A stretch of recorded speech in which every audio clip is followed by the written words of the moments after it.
Check that out. Okay.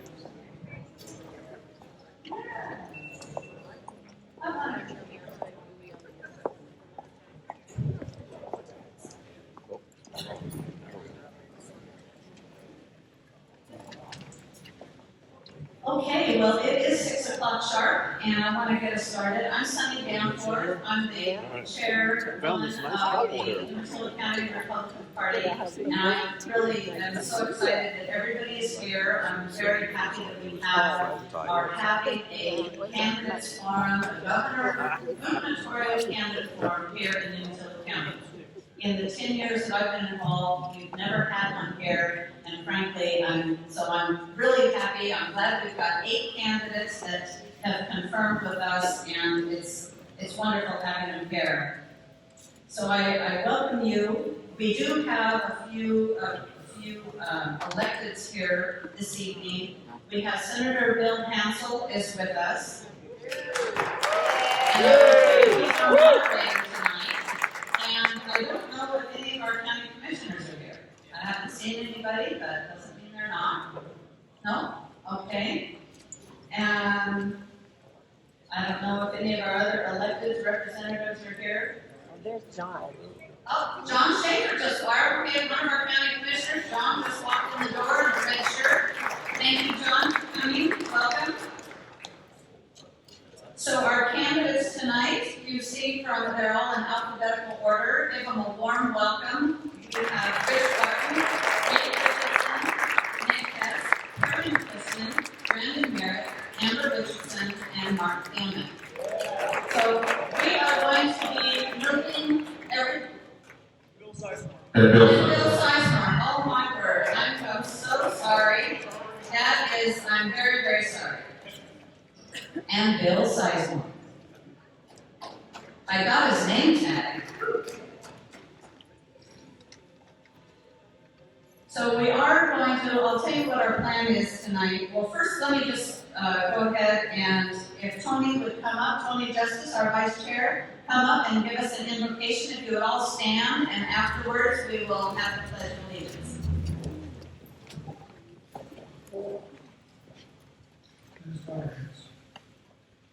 Our dear Heavenly Father, we're grateful for the opportunity we have this evening to in this venue and to hear these fine people who have thrown their hat in the ring to run for a position that this they might serve us all. Bless them that they will be able to recall the things that they need to and be able to present themselves in a way that we pleasing unto thee. We're grateful for the freedoms that we enjoy in this country. We're grateful for those who have our founders who gave us these freedoms, and for the many folks who have sacrificed much so we might keep our freedoms.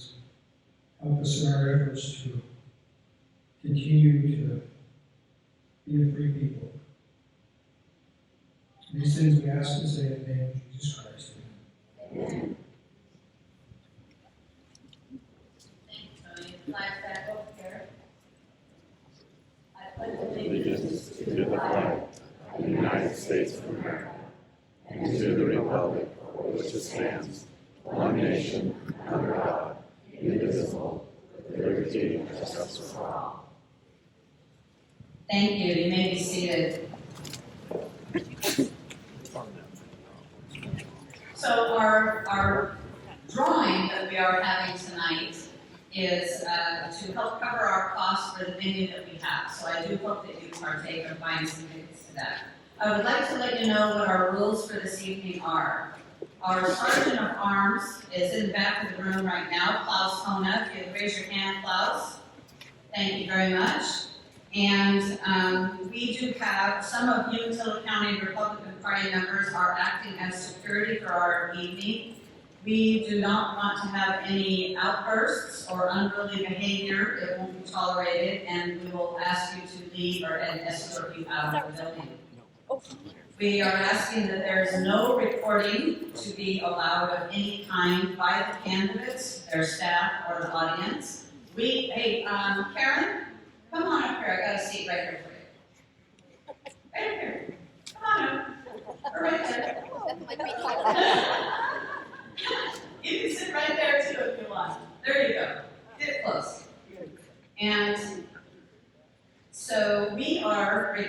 this, and we are going to post this to our YouTube channel and our Facebook page without any commenting, and so we don't want anybody else doing any reporting. And if we see you doing that, we will remove you from the building. We ask everybody to please hold your applause until the end of the evening, and we appreciate all of you being here. Our goal is to let the candidates showcase themselves to you, so you can decide which candidate you would like to vote for in the primary. We have prepared questions for the candidates covering a wide range of topics.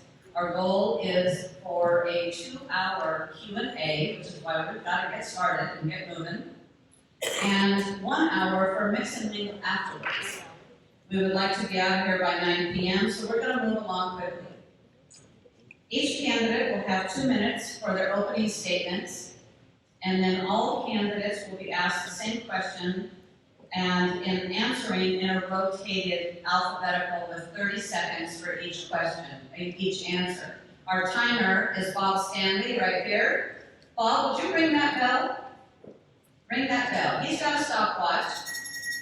So when you hear that, and he'll ring it a little louder, a little longer, that's when you need it's time. And also, Alice has a time there, a stop, a red stop. So between the two of them, we've got you covered for be courteous to the timer and stop speaking when indicated. I have asked Senator Bill Hansell to moderate tonight, this evening, for our Q&A. If you would please give him a warm welcome. Come on up here, Senator Hansell.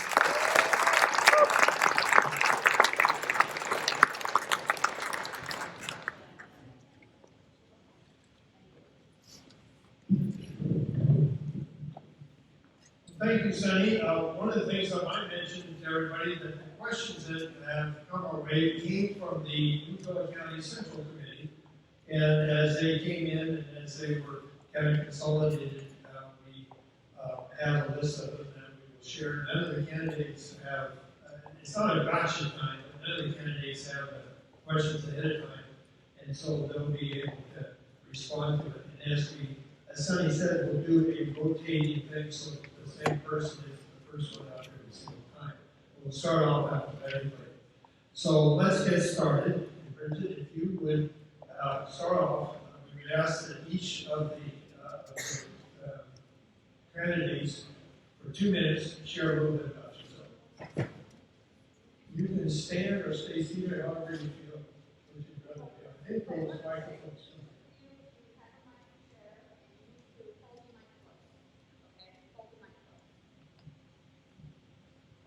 Just say where you are. Well, hi, I'm Bridget Barton. I'm a Republican outsider for Governor of Oregon. Very excited to be here tonight. Thank you all for coming. I'm running to be your voice, and I'm running as an outsider because I know you are tired and frustrated, probably outright angry at the elitism that you sense from our elected officials, the suffocating mandates that we've suffered under, and the outright disdain that we feel from our leaders when it comes to business people, working people, and parents. So, as I said, I'm running as an outsider. That means I have no baggage. I have not held political office. I'm not a politician. I don't owe anyone anything. So when I'm elected, I can do anything. I am not running to get the job. I'm running to do the job, to stay focused on the issues, these kitchen table issues that are killing us here in Oregon. So everything is on the table. What I want you to know about me and remember about me is that I am a rock-solid conservative. I have 30 years, which is more experience than anyone else up here, working behind the scenes and writing, publishing, editing, advocating, researching, and acting as a spokesperson for rural Oregonians. For 30 years I've been doing that. So remember that. I am a rock-solid conservative. And my history proves that I am not afraid to do hard things. From facing my own addiction, I've been in recovery for 40 years, to starting my own business, to suing Kate Brown. So please support me, vote for me, and let's unleash Oregon.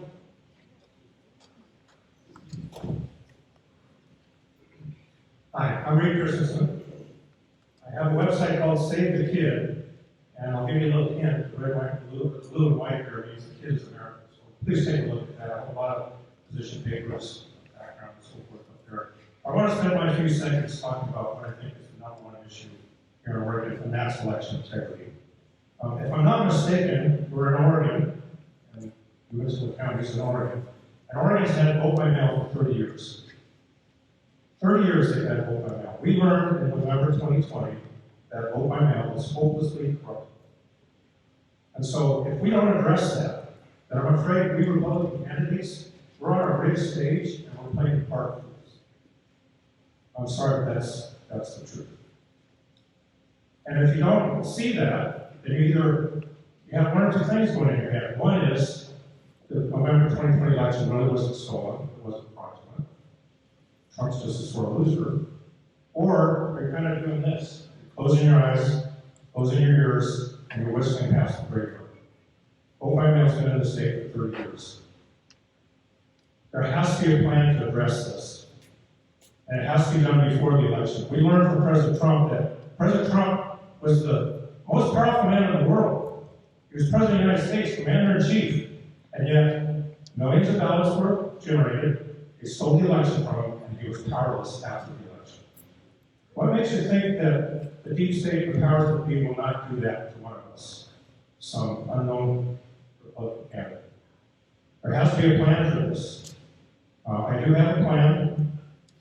Be more than happy to talk to people about it. I don't know how much I can get in the seconds that are here today, but I have a position paper in the back, and I'd love to hear your thoughts about it. Thank you. Hello, everyone. Thanks for coming out. I'm Nick Hess. I'm one of the many candidates running, obviously. It's great to see you guys. I've spent a few days out here already, and it's just been great conversation after great conversation. And that's the type of leader that I want to be for the state. Somebody who's having conversations with all of you people, not just, the loud advocacy groups on the other side. And that's my CEO side coming through. For 21 years, I've been a tech CEO.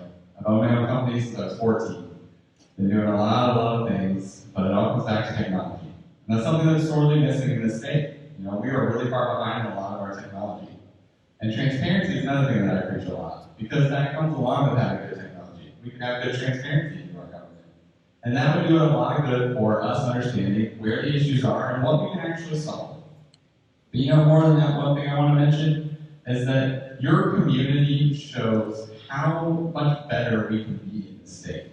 Because when I talk to people around here, they really just don't want the infiltration from the outside because things are so good in this community. Which is kind of ironic for the rest of the state where they're like the opposite. So I think this is kind of a model in a way.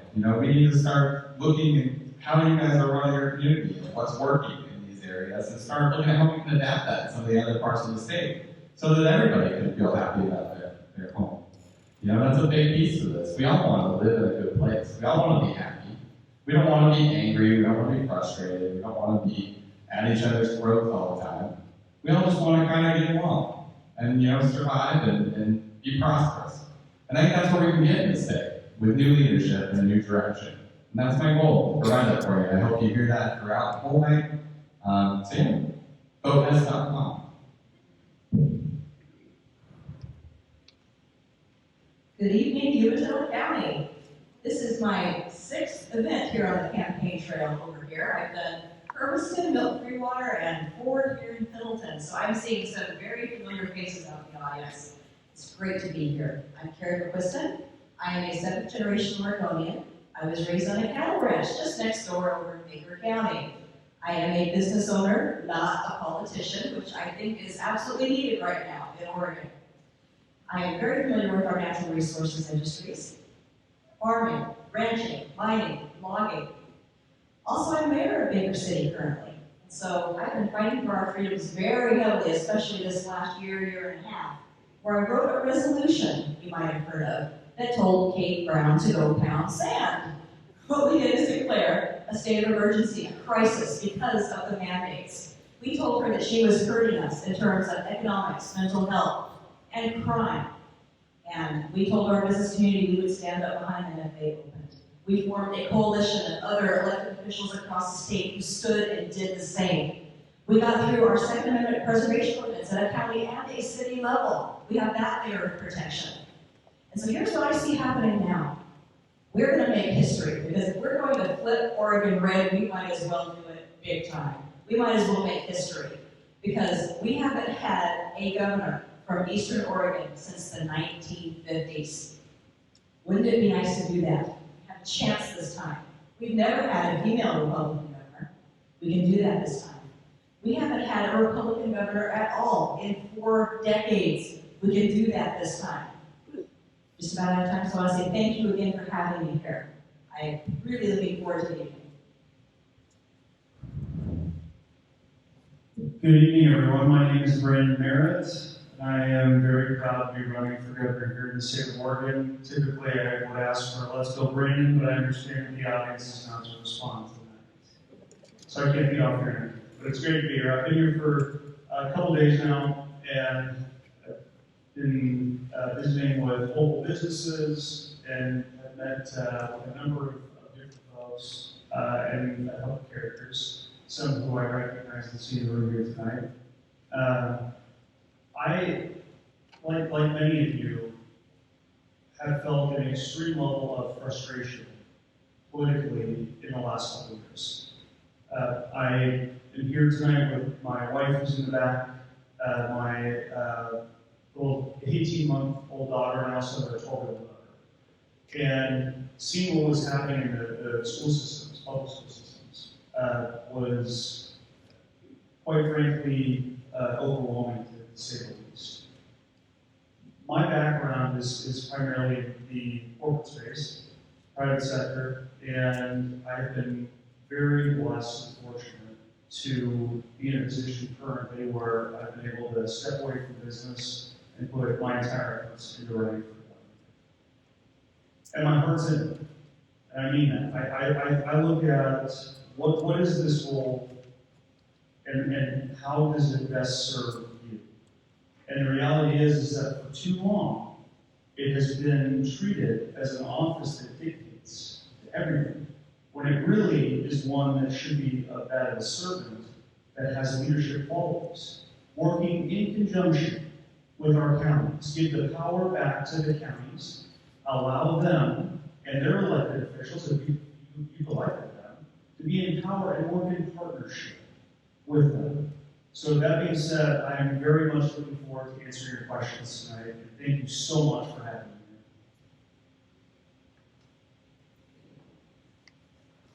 here.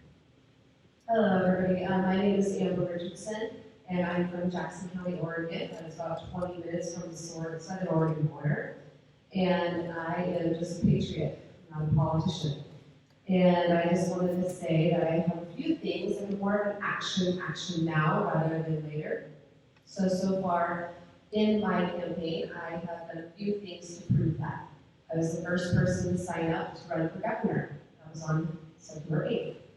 I was also on CPAC to announce my announcement for running for governor during July 7th. And then also in my campaign, I have decided to keep it at a very frugal budget. It's very hard to do, but we need to do that. You can't have a budget in your campaign, how are you going to budget the state? I've only spent $3,000 and I'm standing here today. That's hard to do, but you can do it. Along with that, I have gone to do a college tour. On my college tour, I'm doing 16 colleges, and I've got about 9 more to do. On my college tour, I did a thing with the Freedom Band. The Freedom Band is to show our college students their constitutional rights. A lot of times I'm young, I'm 37. They taught constitutional rights in high school and in college, and they're not teaching it anymore. So I want to be there to show our students how to stand up for their rights appropriately. So with the Freedom Band, it has your Constitution, your Bill of Rights, your HIPAA rights, why the vaccine passport is unconstitutional, also how to register to vote, and many other aspects so they can get involved in your politics. So on the college tour, I've been doing that as well. We also have a Patriot Band that will be launched in 2 weeks. The Patriot Band is there for your veterans. It is $22. You will get 2 bands for $22 Everybody knows the significance of why the number 22 runs with veterans, because every 22 days a veteran commits suicide. I know there's one more, sorry. We're just doing a lot.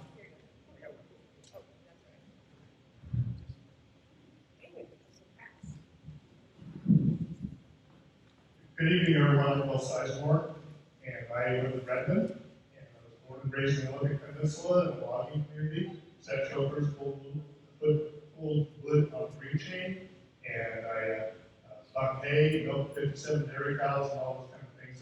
And I lived also about 40 years in the valley, so I kind of have a sense for both sides of the mountains. But I'm very much a natural resource lover, hunter, fishing, and all that. Most of you, if you've been around for a while, you've probably heard of me and things I've done. I've put measures on the ballot, actually about 25 measures on the Oregon ballot, which is interestingly more than anybody in the nation has put on the ballot in the state. Cuts property taxes by about $15 billion. Probably every person in this room that owns a home or a farm has saved maybe as much as $25,000, $30,000 from the measures that put on the ballot. I have picked fights with public employee unions, and I have scars to prove it. I put measures on the ballot for no new taxes or fees without board approval, merit pay for public school teachers, no taking money out of public employees' paychecks for politics without getting their permission first, require an English version for immigrant students so they can actually assimilate into the population and society, and rather than be hampered by still speaking their native language and not learning English. And altogether, if you add up the measures I put on the ballot, it's pretty substantial, but they reflect who I am, what I believe, solid conservative across the board, fiscally and socially, etc. And I think for the night, I'm going to try to point out to you one thing that I recognize that is different than others, other candidates that are running quite well, and I think I agree with 30%. And I think that the truth about the race, what we're looking for somebody who's going to have to fight to stand up and do what has to be done. It's going to be rough.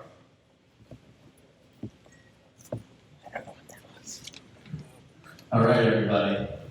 This feels kind of cool. I have yet to give a round of applause, but because I'm a PERS reform guy, so he was a little bit ahead of me. So we have an instant connection talking about public employees' retirement system. So I'm sure you'll all want to stay after, and we can talk about that. I'm Marc Thielman. I'm most known as a Alcy school superintendent, the guy who kept the school open during COVID without a single case being traced all school year to the classroom.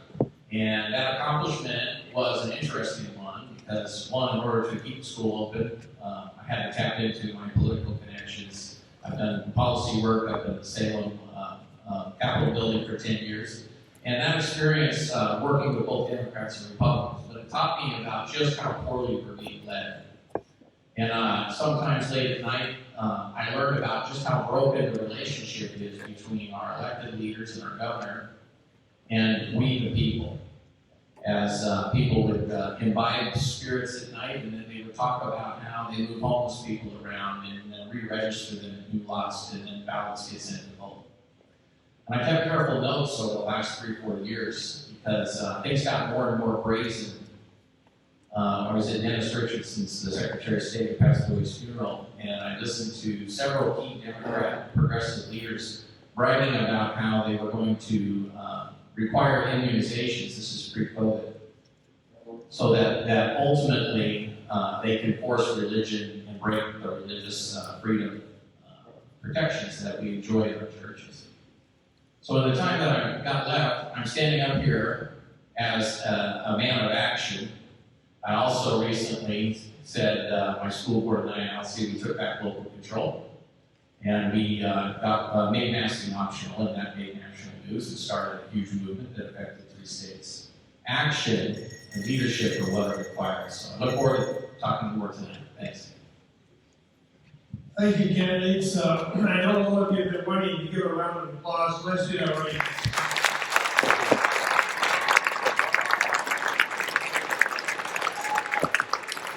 We appreciate you coming here to Pendleton and sharing a little bit. Now we'll go into the question and answers, and we'll start with you, Reed, and work our way down. And I believe it's 30 seconds, so we're going to have to be quick, or you get that bell on.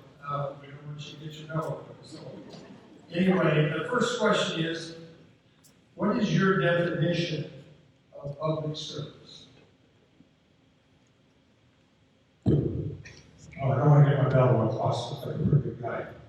Public go down, and I believe it's 30 seconds, so it's gonna have to be quick, or you'll get that bell on, once you get your bell on, so. Anyway, the first question is, what is your definition of public service?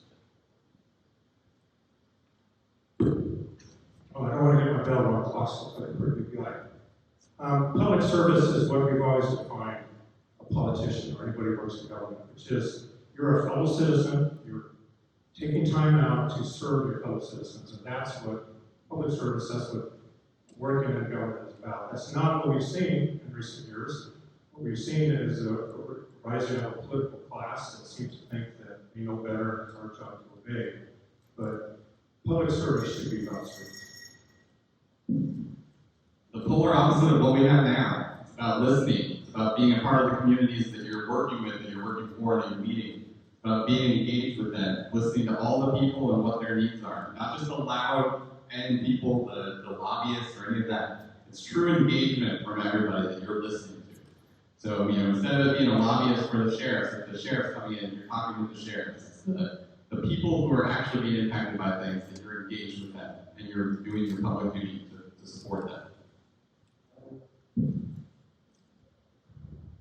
So I guess we can talk about public service or civil service, but the fact is, for the governor's race, we're looking at reversing everything that is happening right now. We're looking at someone who needs to come up from the we the people grassroots level as a citizen and serve the people, not try to rule over the people. That's what we're seeing now. We're seeing someone who's put herself in there as a dictator or a tyrant or a monarch almost, and we need to correct this. So I'm here to tell you this is what I'm fighting for, is a complete course correction where we have public service in reality. The gap between words and action is where hypocrisy lives. And just by you being here tonight is action. You've gotten off the sidelines and you joined all of us on the field. We can speak with our words, and we do that quite often, talk about the problems. But how about we stop with the problems and start talking about solutions? Thank you.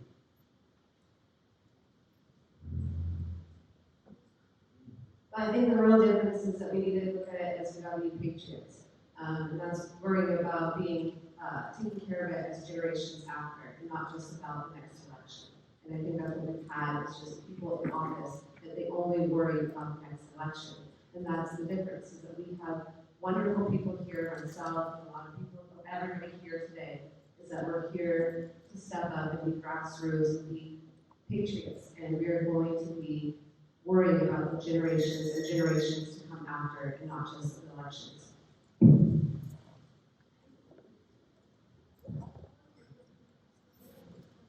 I think we need to recognize that there is a balance between two strengths that is necessary for public service. On the one hand, there is courage, boldness, and on the other hand, there is a sense of humility. That you do recognize that you are serving people and you're not their Lord and their master. But you also have to have the courage to say and do things that will sometimes have your local editorial board say you're not community-minded enough, and they will criticize and attack you before you run and hide. And we have to be the opposite of that. Well, I think we all know that government exists to serve people, not the other way around. And our government currently is massively out of balance. And it again goes back to that relationship. A leader is someone who not only listens to the people, but delivers on what the people are asking for in the way that people in various regions of the state need and demand. We have to solve complex problems, and we need to administer things locally, local control. Public service means that I work for you. You do not go to work every day to pay taxes to the people in Salem who ignore you from then on. I'm ready to put a hard stop to the 40-year decline and to this 40-year-long leftist agenda. And I'm here to tell you, I was standing in front of a train for you. You do need to choose somebody who's willing to do hard things, because this is going to be a rough battle in Salem, and a rough battle for 4 years. Nick, you'll be next up, and the next question is, what will be your top 5 priorities? Top 5 priorities. So we have homelessness, public safety, education, technology, and transparency.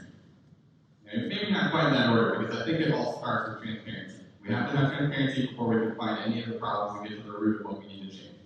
Before we have that, nothing can change. So I think we start there and we work our way through the rest of them. Everything is going to fall under 2 umbrella categories, which is gross mismanagement, correcting that, and taking back our freedoms that have been eroded and lost. So my bigger goal here is to flip Oregon red governor seat and flip some House seats and some Senate seats, and then in 2024, flip it for the president. So we have a big picture goal going on here. Beneath all of that, we have issues that go across the state, such as we have housing, we have crime in Portland, we have homelessness issues, we have natural resources industry issues that have been squelched for years that we need to correct, and more. Rapid fire. So number 1, make Oregonians whole again. That is my main focus coming out of this pandemic. Number 2, education, our economy, safer communities, not dealing with our law enforcement having to deal with these unconstitutional standout orders. It's absurd. And last and very important, the homeless population. Thank you.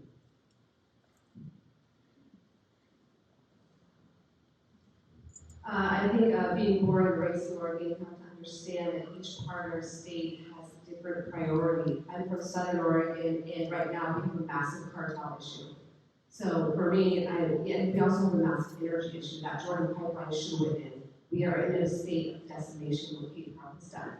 We need to work on energy. We need to work on our election system. If we don't get our election system back right now, we are going to be suffering more than we already are. And we have a crime issue. Each part.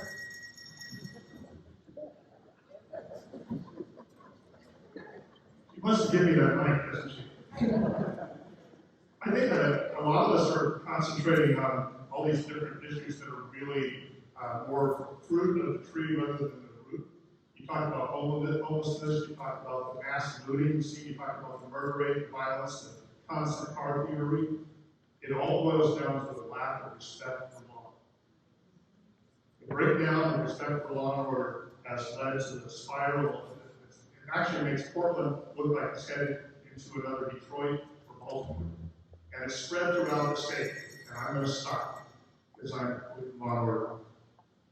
All right, I'll say away on law and order. Law and order means a return to accountability. So we're going to recriminalize drugs. We're going to have real solutions to homelessness. We're not going to let people camp openly and put trash everywhere. We're going to restore our schools back to academic achievement, reading, writing, arithmetic, in which kids learn to be resilient, develop their character, and graduate competent and ready to go to work or higher education or job training. We're going to open up our seaports. We're going to get a small and medium-sized business tax moratorium.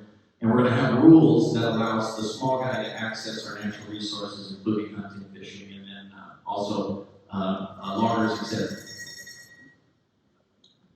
My top priority is probably going to start with education, where I will immediately appoint a new deputy superintendent of public instruction and establish an all-new vision that will go down through the department to every individual school, focused on academic excellence. The economy is in shambles, thanks to the left's completely ignoring business in this state, creating an anti-business environment. Then I mentioned my 4 years in recovery gives me unique experience and expertise in solving the very entwined issues of crime, substance abuse, and homelessness.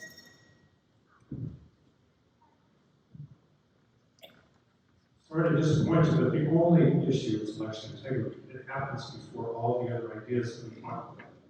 I am an electrical engineer, tested logic circuits and computers for 30 years, and this is a straightforward logic problem. You cannot vote yourself out of a corrupt voting system. That's the sad truth. We have to face that first. Okay, Kerry, will be next. The next question is, why are you the best candidate for the job of governor?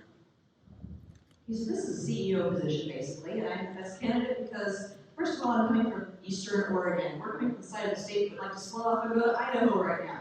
So I believe I'm the only candidate that can heal that divide. Second of all, I'm a business owner. I know how that works in Oregon. I'm not a politician. But I do have experience as mayor, so I'm dealing with all the things right now at a smaller scale. Water, wastewater, fire, police, infrastructure, all the things that I would be handling in the governor's office. To veto, I understand that completely. Interpretation of statute. That goes quickly. All right, here we go. Right now, we officially have non-affiliated voters as the largest registered group out of any party. That's real. Now, we increased our numbers on the Republican side. That being said, I tap into 1 million people a week on my social media platforms. Let's be honest, election integrity is for real, but at the same time, what we've done internally with the party, we have lacked effectiveness, and we have to take responsibility, and we have to be able to have someone that can tap into the non-affiliated voter, period. Otherwise, there's no way to win.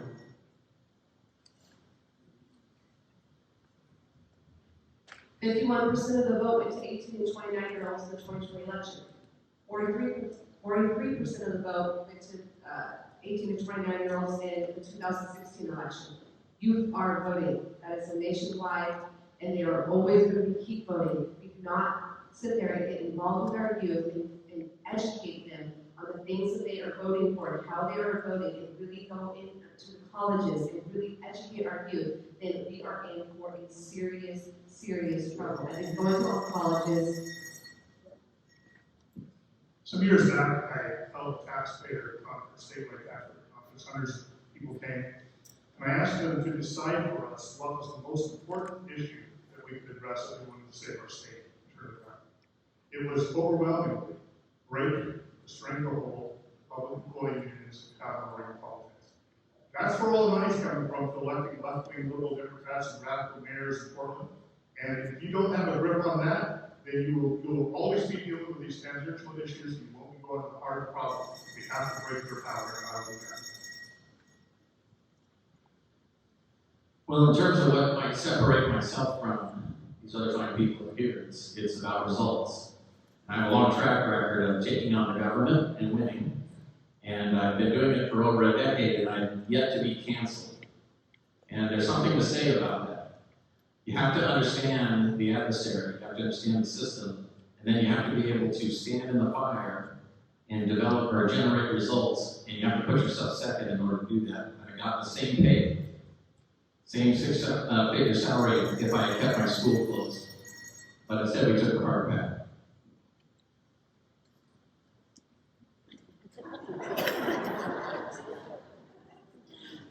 I'm an outsider. I'm not a politician. I have no interest in building a long-term political career. And for 30 years, I have been advocating and acting as a spokesperson and bridging the urban-rural divide.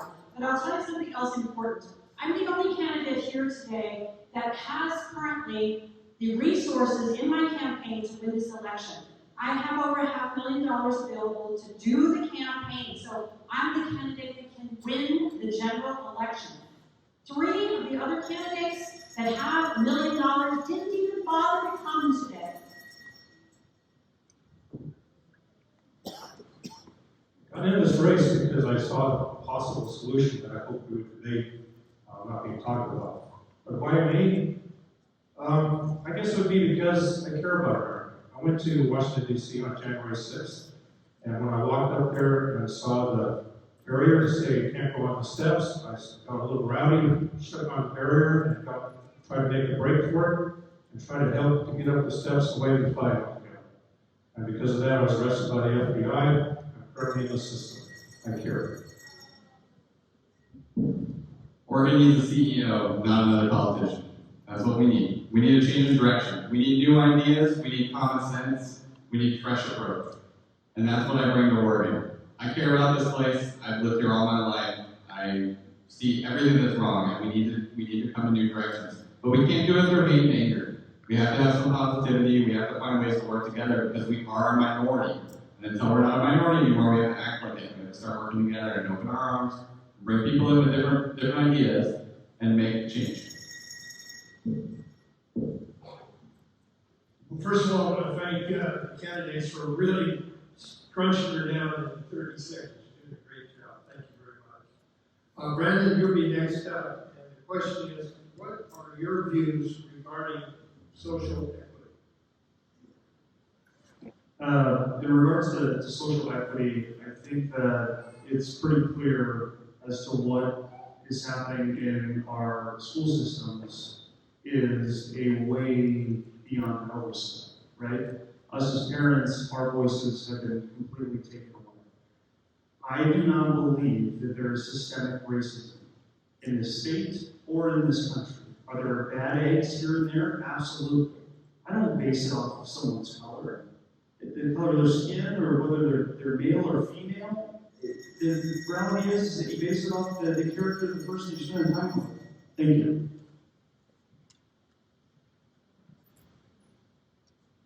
They're absolutely abusing it. Shamina Fagan, if you want to look at her website right now, she is using something even in sex trafficking of it.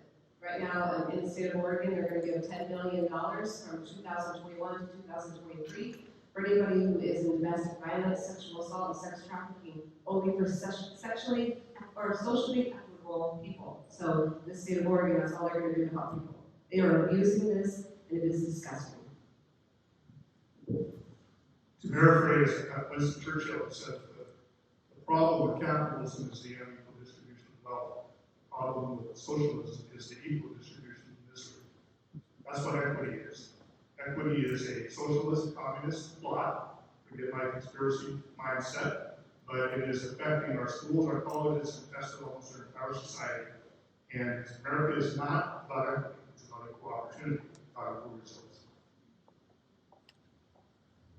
So the segue on that, Governor Brown uses social equity to divide each and every one of us in this room. It could be by the color of our skin, it could be by our gender, it could be by our communities or the region in our state. We're urban versus rural. But the real definition of equity is about meeting needs and allowing people to string out in life.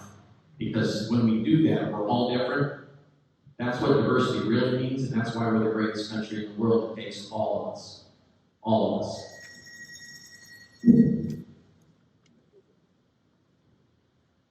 I don't believe our country is founded on equity, it's founded on freedom and equality. And equality and equity are not the same thing. So as your governor, one of the first things I'll do with the Department of Education is ban critical race theory and ban the comprehensive sex ed curriculum that is being used now. There's this emphasis on diversity, equity, and inclusion is gone.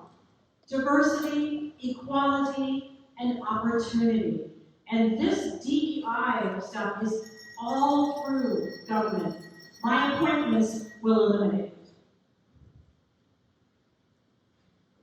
I have to echo that my view of equity is equality. It's what Thomas Jefferson wrote in his document, Declaration of Independence. All men are created equal.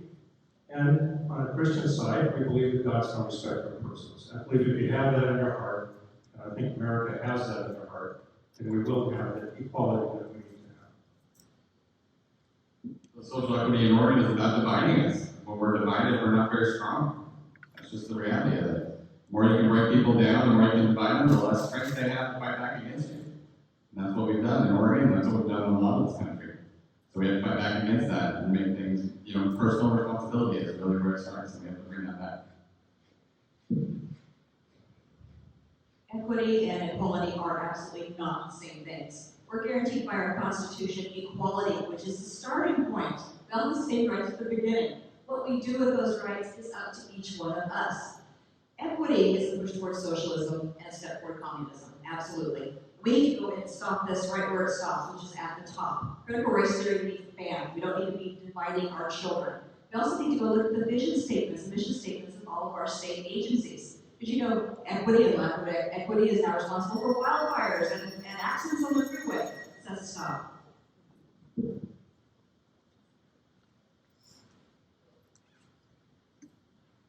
lose some sight down here, sorry about that. Amber, you're next up, and that would be one of the first 5 things you would do if you were elected, when you were elected governor. Well, one of the first things is that Jordan pipeline that I talked about. That was the one thing that it was engineered to perfection. The Jordan pipeline, we would be exporting energy not only to the east coast of our country, we would be exporting energy to other parts of outside of our country. We need that Jordan pipeline. We need to work on our forest industry. We need to start utilizing our resources in our state so we can have jobs, and we need to get our not only with our forest industry, but we need to get. Thank you. First thing I would do is reverse Kate Brown's executive order. It's basically a Green New Deal that you can get to the back door, that you can get to the front. Second thing that I would do is I would end payroll deductions for politics and public employees' paychecks and stop the stranglehold. I think that's critical. Next thing I would do is I would meet with the state legislators on both sides of the aisle and say, be prepared for the most vetoes you've ever seen. Every radical, crazy thing that comes out of the left wing, politicians and Democrats from corporate Eugene, they will veto them all. So beware. That's 3. Okay, I'll try to go fast in 6 seconds per thing. So here we go. Number 1, end all mandates if they exist. Number 2, we're going to suspend the state gas tax and provide relief to working class people. Number 3, we're going to initiate a small and medium-sized business tax moratorium to provide relief. Number 4, we're going to set up emergency funds to compensate anybody who lost their business or lost their job because of the jab or the government shutdowns. And number 4, I'm going to have Mike Schmidt, EA from Multnomah County, arrested.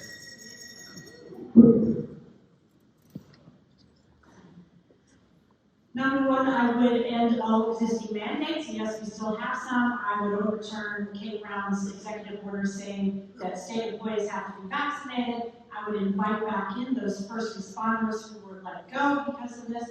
I would also overrule her executive order on Green New Deal cap and trade. I would immediately appoint a new deputy superintendent of public instruction. As I said, ban CRT. And immediately begin to go through and appoint new heads of every agency and start to clean house in this state. I have a 15-point chart of liberty. There's a card back there if you'd like to take one. I'll just talk about 2. Move school funding directly to parents. Not through the education system, not through the government. 4, dissolve state Department of Education and pass a legal framework for freedom. That Department of Education, the state, needs to be torn down and every single employee fired. There's no reason for a state that thinks it's in charge of educating your child. It's your job. It's the parents' job. So number 1, I'm going to make sure every bit of data that I have access to and the full authority to is going to be made public. So we can all review everything that the government has. Can you see a trend here? And then I'm going to make sure that we are hiring and appointing the right people to every post that actually have job experience that relates to it. So that we have people who know what they're talking about at the heads of our departments. Wouldn't that be a funny concept? And then I'm going to make it clear with legislatures that anything that passes my desk must be bipartisan. We are not going to have any one-sided bills. So many things. So first, any existing mandate needs to go away immediately. Whatever she put in with an executive order can be reversed with an executive order. The vaccine passport program that she's starting to roll out, that goes away. Critical race theory goes away. Department heads will rule. We need to go through the 250, 260 boards and commissions that are currently in place because these are filled with left-leaning individuals who are not qualified for the positions that they hold. Those need to be cleaned out one at a time and replaced. And then finally, I would like to get in there and cap and trade, which we thought we defeated. Reverse that. Reverse the OERs and push through. Number 1, reopen the state. Make Oregonians whole again. The way that OHA has treated our first-line responders when they were there for us during the pandemic to only be treated the way that we have now is absolutely absurd. Regulations on small businesses, rolling back, regulatory costs lower, corporate tax lower. I mean, we have Intel that's expanding their business outside of Oregon because we have no reason currently that we're incentivizing these companies. And education, I would offer a direct $7,500 tax credit to your child.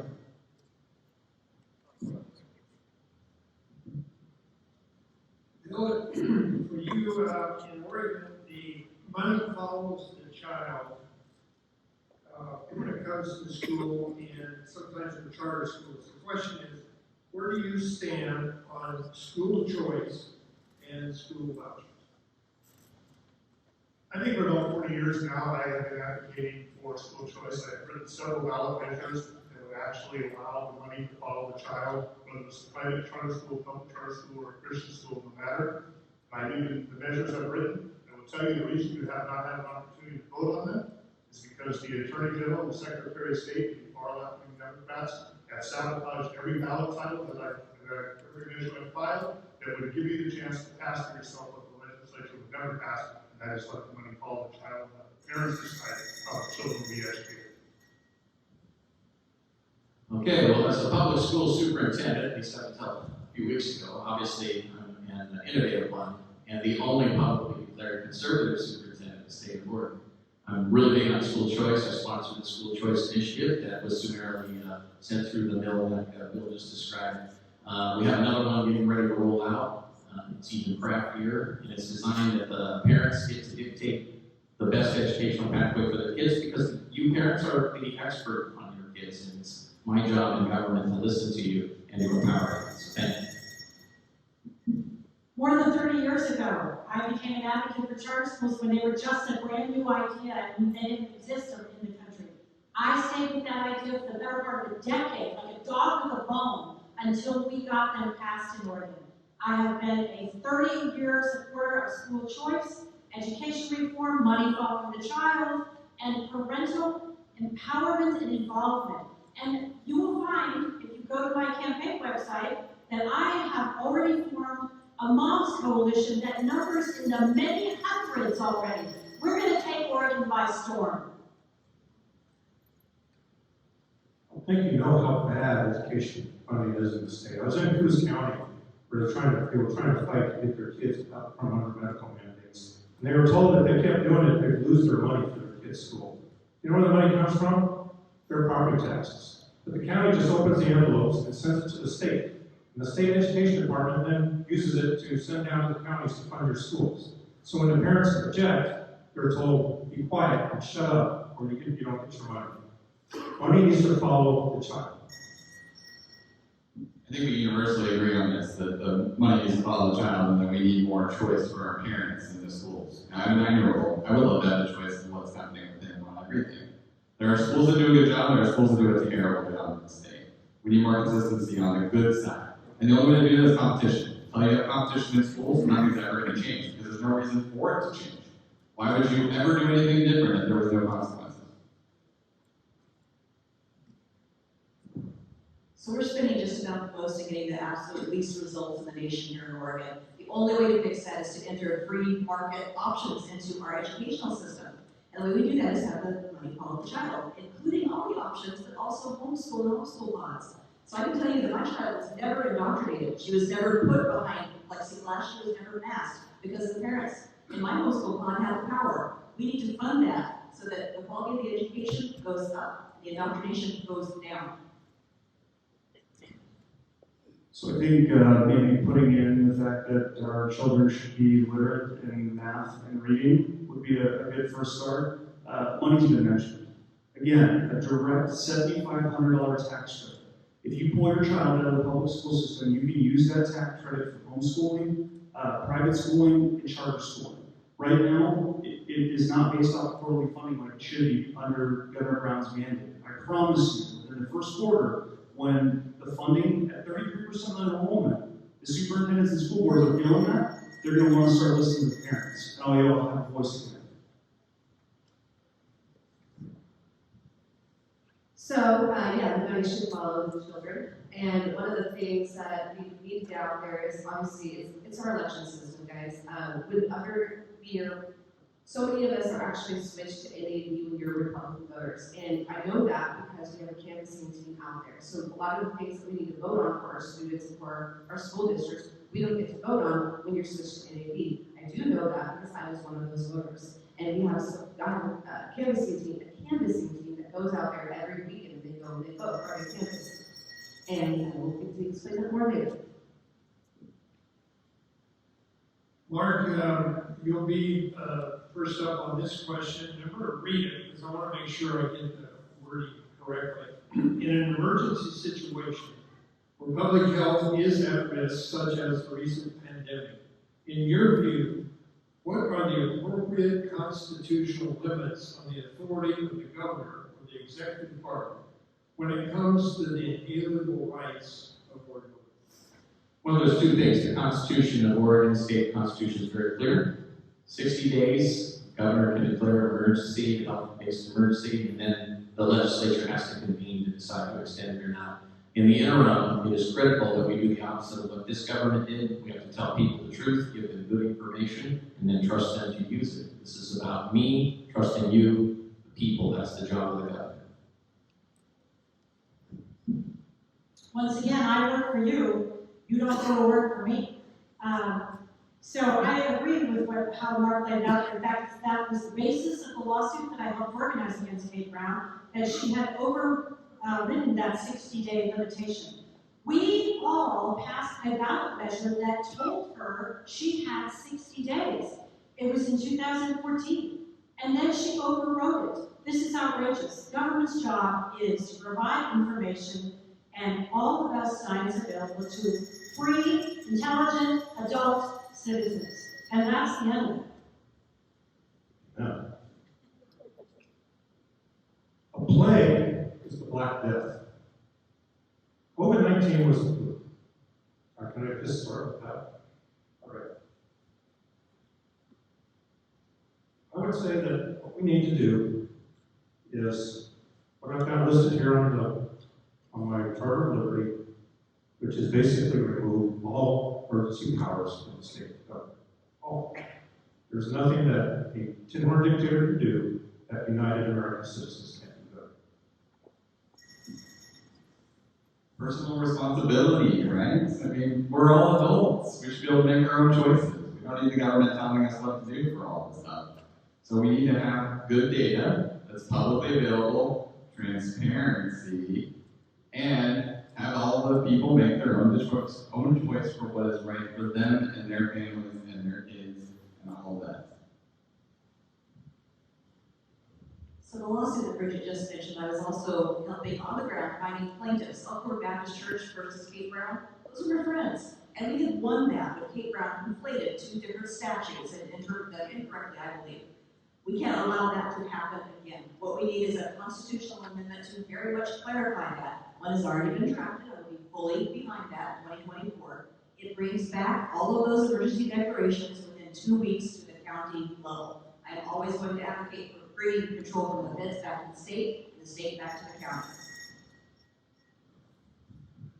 So as a man of faith, you either walk in faith or you walk in fear. And you gotta make tough decisions. So that's what I rely on. I don't oppose that point anymore, by the way. My grandfather used to say to me, Brandon, if you're the smartest guy in the room, you're in the wrong damn room. Surrounding yourself with the subject matter experts is critically important. And don't just use one resource. The CDC, are you kidding me? You couldn't have met with any epidemiologist or anyone else to make an informed decision. That being said, we are dealing with a mental health crisis in this state. Make no mistake.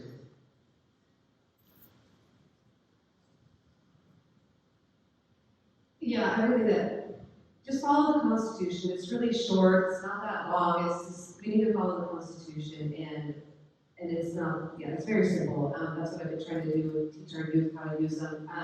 When another thing with COVID happened, we went out there. We did affidavits. We went out there and we got a lot of truckers' jobs, their life saved, or their jobs saved, and they didn't have to go and deal with any of this stuff. We didn't have to go and do any stuff with the state. The state didn't even follow anything of anything. They did nothing lawful.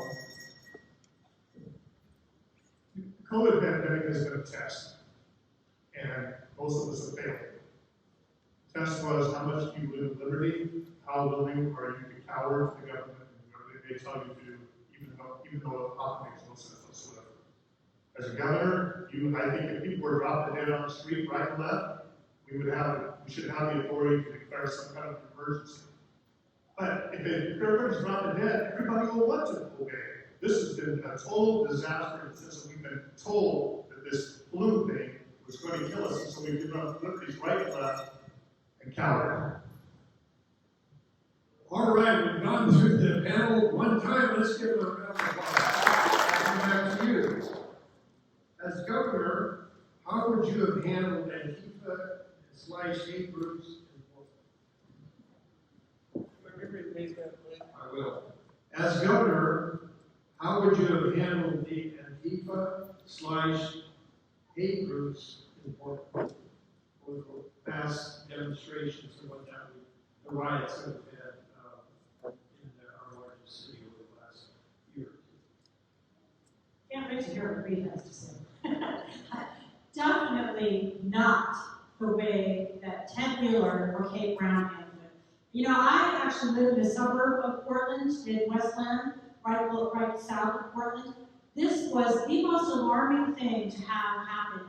Over 100 nights of rioting, violence. I was down there one night at night by myself, my husband should have noticed, and I saw Antifa people approaching. I was terrified. I was not armed, and they were. The violence has to be stopped by any means necessary. It has to end. One of the rules I try to live by is to speak the truth and to say what you think is true. First of all, they're not Antifa. My word for them is Imafa. Okay? You understand what a fascist is? He dresses in black, beats up his political opponents, and doesn't allow free speech. Imafa. That's what they are. Or hyperfa. Sometimes I use that. Americans have laws for this stuff. We just need elected officials. So that's my backyard. You know, I live in Tigard, so Governor Portland was just not that far away. Just Bridget. You know, and the reality was it was painful for that city, and it was painful for all the people around there.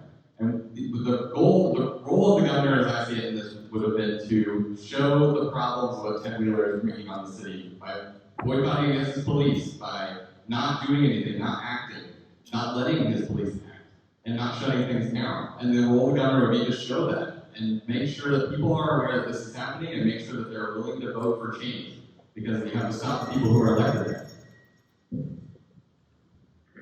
So you achieve peace through strength, not through cowardice. And there are two ways to handle this that both need to be done. We need to arrest these people, and we need to prosecute them.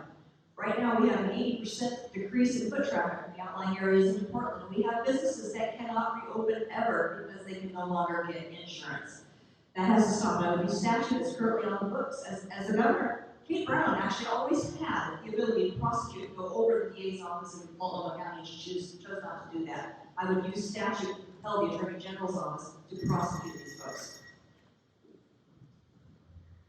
I think oftentimes we hear a lot of candidates talk about what they would do in that situation, and I'm not going to say that because I wasn't in the situation, and quite honestly, I just don't think it's appropriate for me to say. That being said, it's pretty straightforward, right? We know if you got half of a brain, a peaceful protest, what that might look like. That certainly was not happening in downtown Portland, and a lot of other areas for that matter. It's our Constitution. If you're giving people that are frontline responders, putting them in more vulnerable positions by giving them unconstitutional stand-down orders, that's an issue. Give the police back their badge, first and foremost. Fund the police very much. Like I said, every county, every part of the state is different. I'm in Southern Oregon, and we are infiltrated with the cartel. It's a very different part of the state. We need National Guard, we need military service, we need a lot of work done in the southern part of the state. People are rather break their own ankles so they can get shot in the head rather than live their lives on these big marijuana farms because they are being trafficked. It is a very different part of the state that is getting harassed in my part of the state than it was in northern Portland. I'm a general contractor, and I have 3 crews in Central Oregon and 2 crews in Portland. And I am routinely in downtown Portland, the inner city, making bids on jobs. I never go down there without a handgun in my pocket. That's pretty sad, but I never go down there without a handgun in my pocket. it's because of the total lack of law and order and this paralysis that has driven those who are bound by vote theory, vote philosophy, that they will not do anything that Black Lives Matter or other minority groups disapprove of. Well, when you're dealing with Antifa, I'm here to tell you they're not the most rational or patient people in the world. And how do you address that? It's about law and order. And it's about the governor in particular defining terms. You ever notice that they never defined what a riot was? But then the police would declare one, and then it would be in the newspaper, police wrongfully declare a riot. It's incumbent upon leaders to lead, which is why I will have Mike Schmidt, DA in Multnomah County, who allowed those riots to continue for 100 days, arrested. He needs to be held accountable. The next few questions are going to deal with more of the economy. And the first question we will ask is, how should PERS be restructured, and what is your plan to reach this goal? So I've been doing some thinking about PERS. We're right up there with the other states that have a wonderful retirement system, California and Illinois. And basically, I got a questionnaire from it was the AFL-CIO, and I filled it out. Basically, they said, Oregon has one of the best funded retirement systems. And I wrote back and said, yeah, if you believe the public is a cow that you can milk forever. And the only solution I see is to take the existing retirement funds and stocks and split it among retirees, and they manage it themselves. See, the state out of business. So the problem with PERS is that we've tried to do a lot of reforms on PERS, and every single time the courts knock it down. So the first thing you have to do is you have to get new judges in there that are willing to actually enforce the changes that you're going to make that are needed to make it more, acceptable and to make it last a lot longer. Until we do that, nothing will ever fly because they'll just knock it down in court. I'm dealing with the effects of PERS right now at a city level on our budget. We're looking at salary plus 20% for PERS, and then fringe, which is all the benefits on top of that. And it breaks cities and it breaks counties. That absolutely needs to be fixed. Right now we have people though who are very dependent, who worked their lives under those 3 tiers. We can't go in and take away their retirement benefits. We just cannot do that. So we're going to start where we are now and probably look at the 4th tier. Manage a little bit differently than what we managed before. So that would be my solution to break that up. I love the question. Tier 1, $28 billion. I'd float a bond, sell that debt, pay it off over a 30-year period. Tier 2 and Tier 3 have already been renegotiated. It requires an 8% annual rate of return. This way you businessman. Annual rate of return from the economy. We're not going to get that, especially under a Biden administration. That's called a defined benefit. That'd be like you and I walking into a casino with $1,000 expecting to get $1,500 when we walk out. No one can be wrong. We go to defined contributions for Tier 4, which is like a 401k plan. What is in it when you leave is what you get, and taxpayers no longer will suffer the consequences of that Democratic-led policy.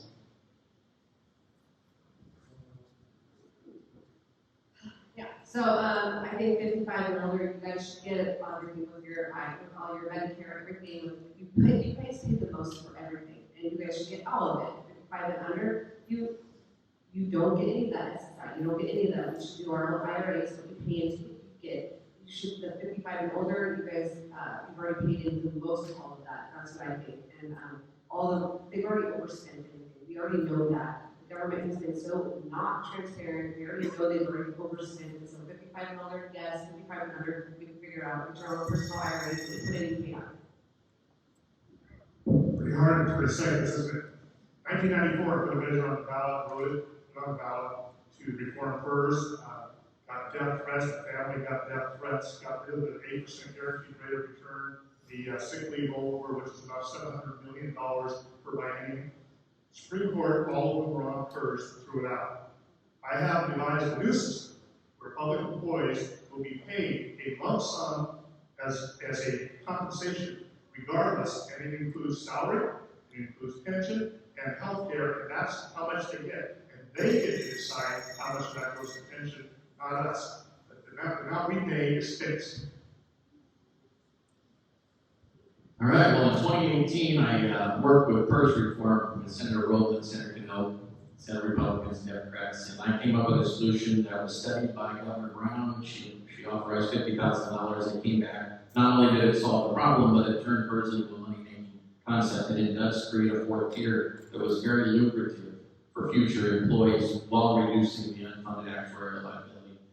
When that concept came back to be successful, I was maligned by the progressives and a few of our Republican friends because they told me I was not supposed to solve the problem. That's why we're running for governor, we're going to solve the problem. We can all tell you what the problem is, but I think the question is, what would I do? Well, I'll tell you what I'm doing right now. I'm serving on the board of the Freedom Foundation. We are active in 18 states, and what we do is get public employees to opt out of their public employee unions, which means those union dues no longer go to all those Democrat candidates and elected officials and judges and so on. And until we break that chain, we will not get these measures through, or they will be thrown out of the courts. So the work I'm doing on the Freedom Foundation is crucial, and it can also be carried through into office.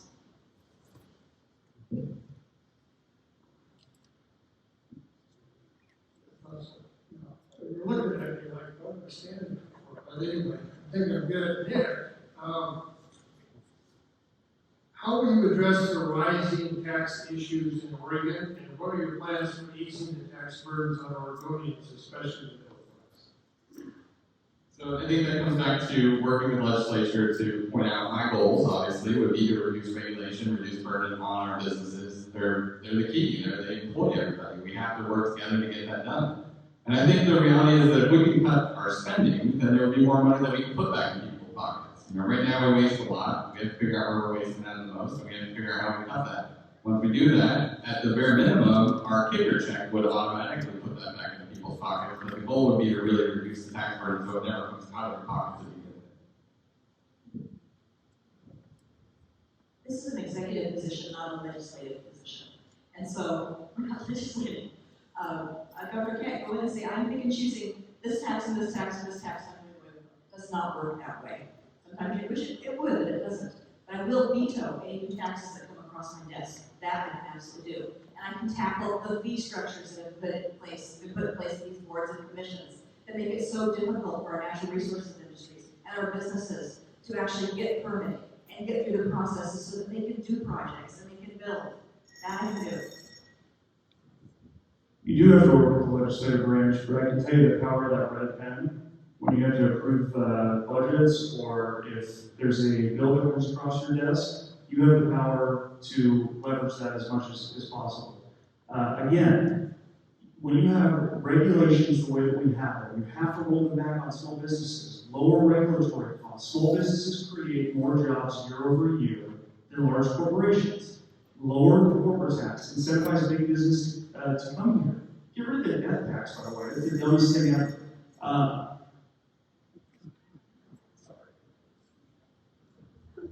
We need a full forensic audit of all of the government-funded agencies, which is tax under funded agencies. We need to know what's working, what's not working. We keep dumping funds in every single thing, and we don't know. It's not transparent. We can't keep doing this, and it's just frustrating. I always try to look at things like a voter, because I am a voter, and it makes me so frustrated. So that's what we want. We want to see, as a business owner, anytime you take over a business, you can run a business as usual and do this kind of audit. Yes, I would veto every tax increase that came across my desk, and I think it would be probably be done because the Democrats in Salem would recognize that it's not going to get past those desks. If you can put yourself in the place of the public employee unions and say, if you were to ask who would you least like to negotiate your next collective bargaining agreement with, number one on the list would be Bill Sizemore. Because I can tell you, when you stand up to that and you tell them I'm going to reduce the workforce by, say, working by 10% for starters, don't be asking for more money, okay?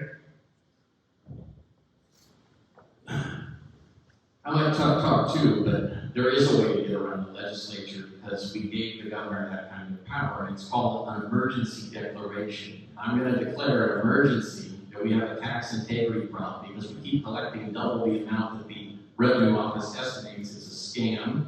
It's designed to estimate the budget so they can make justification to tax you. Then they over-collect.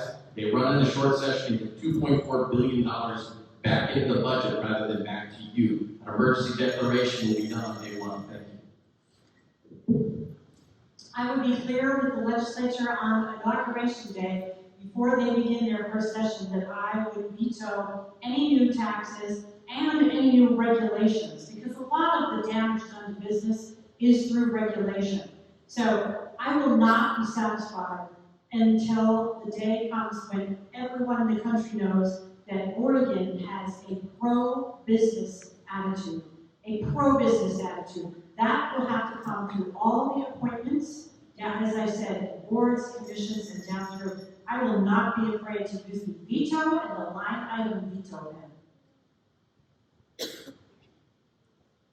I have to agree with Bridget that taxes and regulations are the problem. My philosophy on taxes is point number 13. Please get a card back there. But I'm afraid that regulation and taxation in the state is at such a dire strait, it's so tyrannical, that it needs to be solved by the way that we solve the election integrity problem. I hope to use that if I get 2 minutes at the end. Kerry, we here in Umatilla County, obviously, where we're currently located, have a lot of competition across the river in order to bring businesses here. And I know other counties face the same thing because we're competing with wall-to-wall Tri-Cities and whatnot.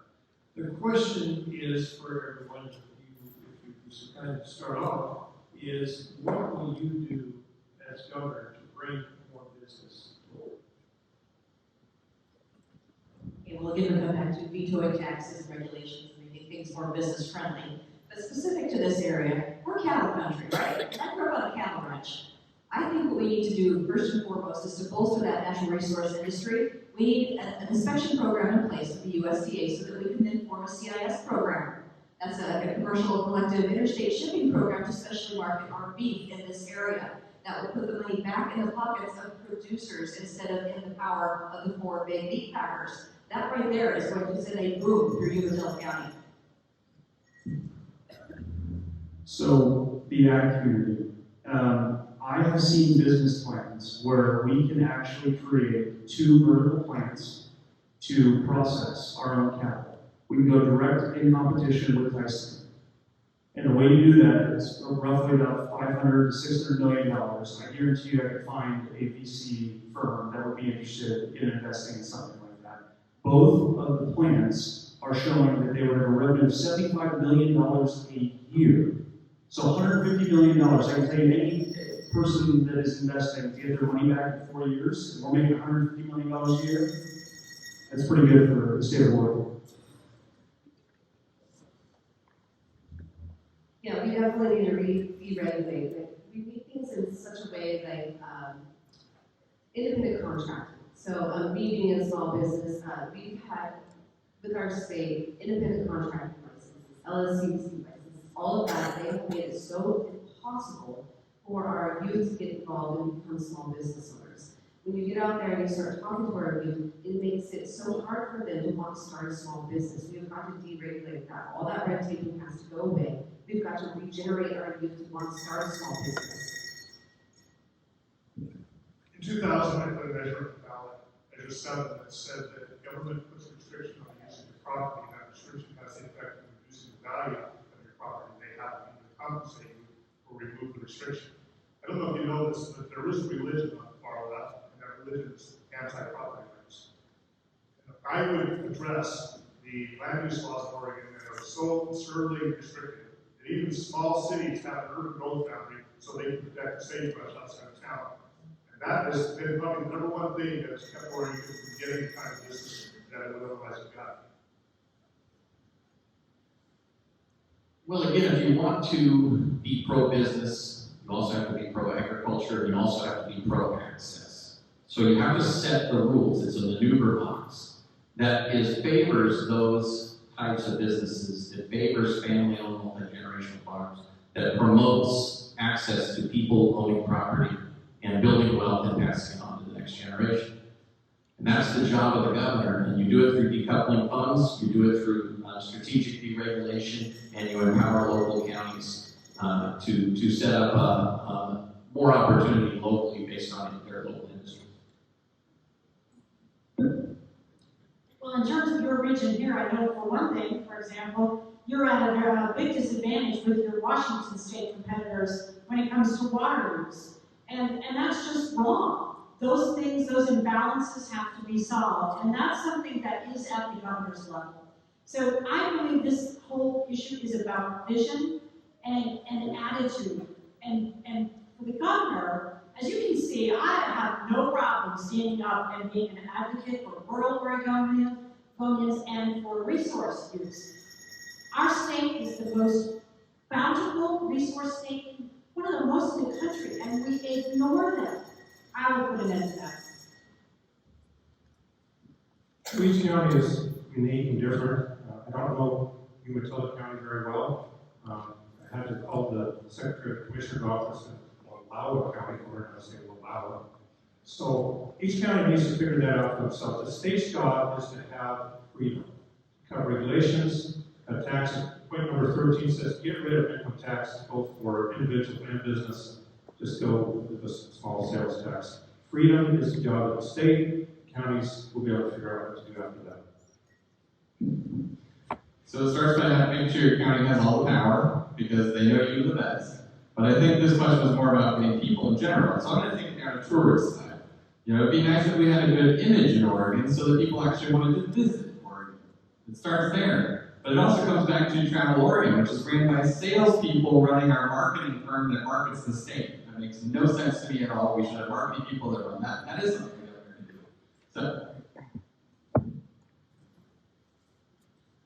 Reed, you may have trouble pronouncing Wallowa. We have trouble pronouncing Will Bennett.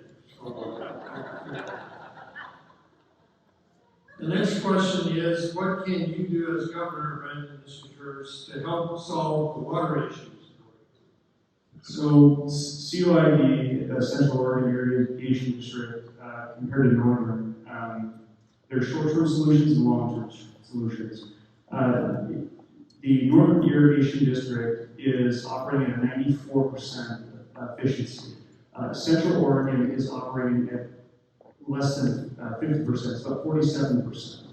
So maybe incentivize with a tax credit to Central Oregon ag community to increase their efficiency to bring that water up to the north. That's short term, and possibly get some sort of pipeline done. That would be federal funding to 7 to 8 years.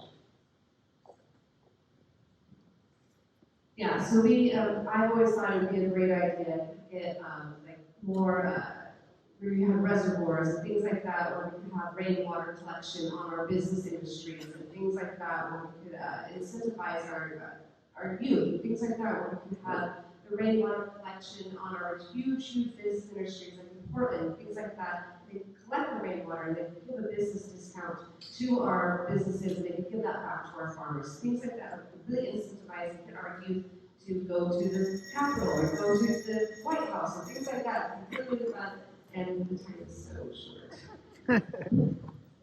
It's probably politically incorrect in today's world to say that I still believe that we have to respect the century-old or older respect for private for water rights. People who have water rights, those water rights make or break the property, the value of the farm, the ranch. And I think we have to, whatever solution we find, we can increase the capacity of storage and reservoirs so that we have more water available throughout the year and not face the constant up and downs of droughts.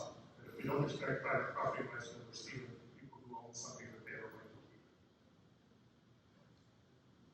You know, I'll segue on that. You know, we're smart people. This is an amazing country. We built huge reservoirs, but not for half a century. Why not? We've been talking about droughts in California for 30 years. Not one new reservoir. We have huge mountain ranges. We can store a lot of water when we need to do that, so we can have more water for our farms, respect the water rights, and have some fish. Everybody wins. It's a solvable problem, and it hasn't been solved because of the government. The government is the reason our reservoirs are inefficient. I was looking into this actually in the Klamath region. I said, when did this all start? And I was told 45 years they've been arguing about the same water rights problems. And 4 years is the exact length of the decline in Oregon that I say I would put a hard stop to. Well, those departments are run by leftist progressives at the state level who have no interest in asserting the state's authority and the state's rights on their water. They've left it to the federal government. I will take those rights back and bring them back to you. The final analysis, God controls the rain, but there's plenty of water in Oregon. And the problem that we've had is a velocity problem. We have people in government who don't believe the injunction that Adam received from God, which is to tend to take care of the earth. I guess they wanted to just go wild and go natural and want the little snail darters in California, right? What Marc was saying. Haven't built a new reservoir for 30 years. These are solvable problems, but it requires a correct philosophy in government, which is the people are here to use the earth, to use it correctly. So we definitely need more water reservoirs, but we also need to, like Bridget was just saying, change our philosophy on who we're listening to. We need to stop listening to lobbyists. We need to start listening to the people who it's impacting their lives every single day.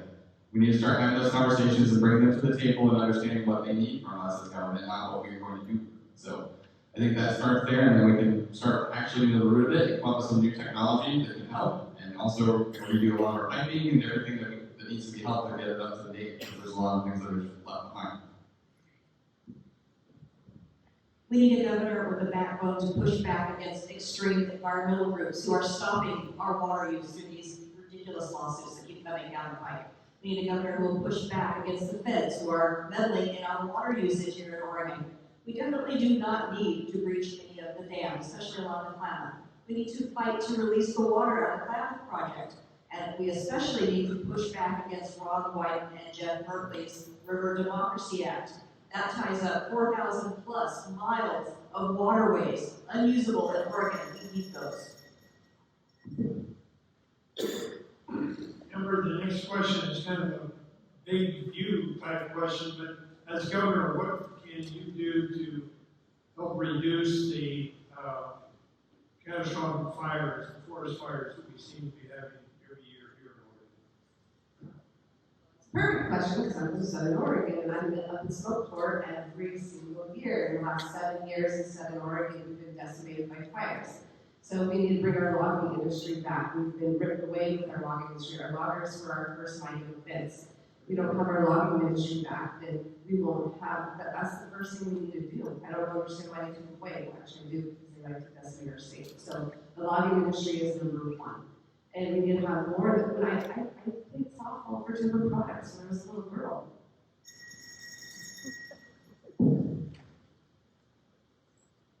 Growing up in a logging community up in the Peninsula when I was up to 21 years old, I saw what the spotted owl lawsuit did.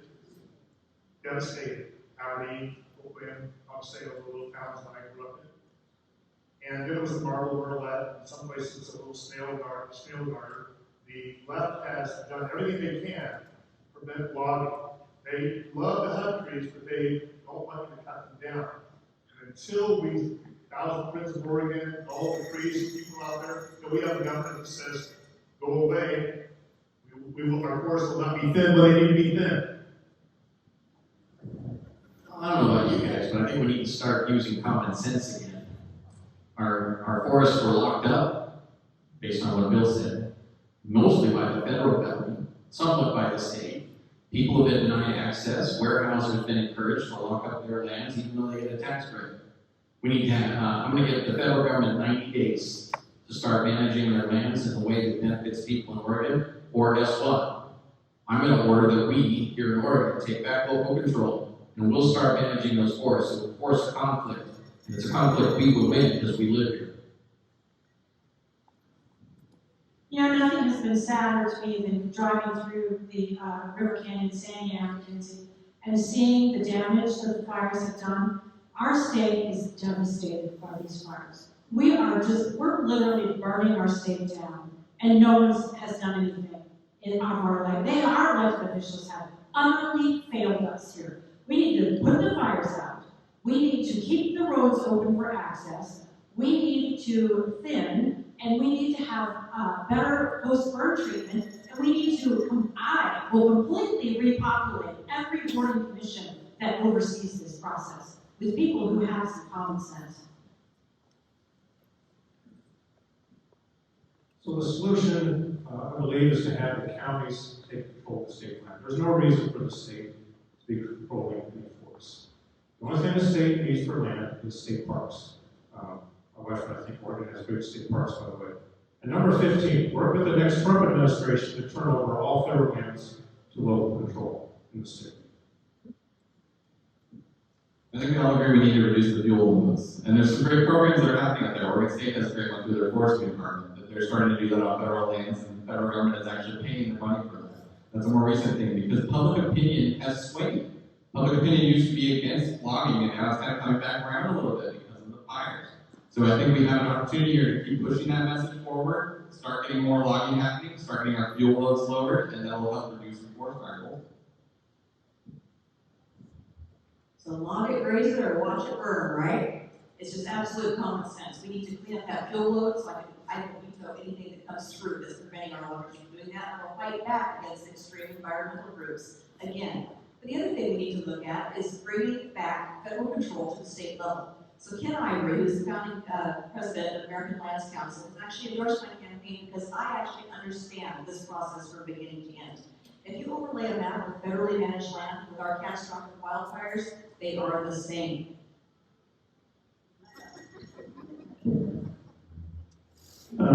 So just for entertainment purposes, I do want to know what changes are here for that. Look, there's a difference between proactive and being reactive.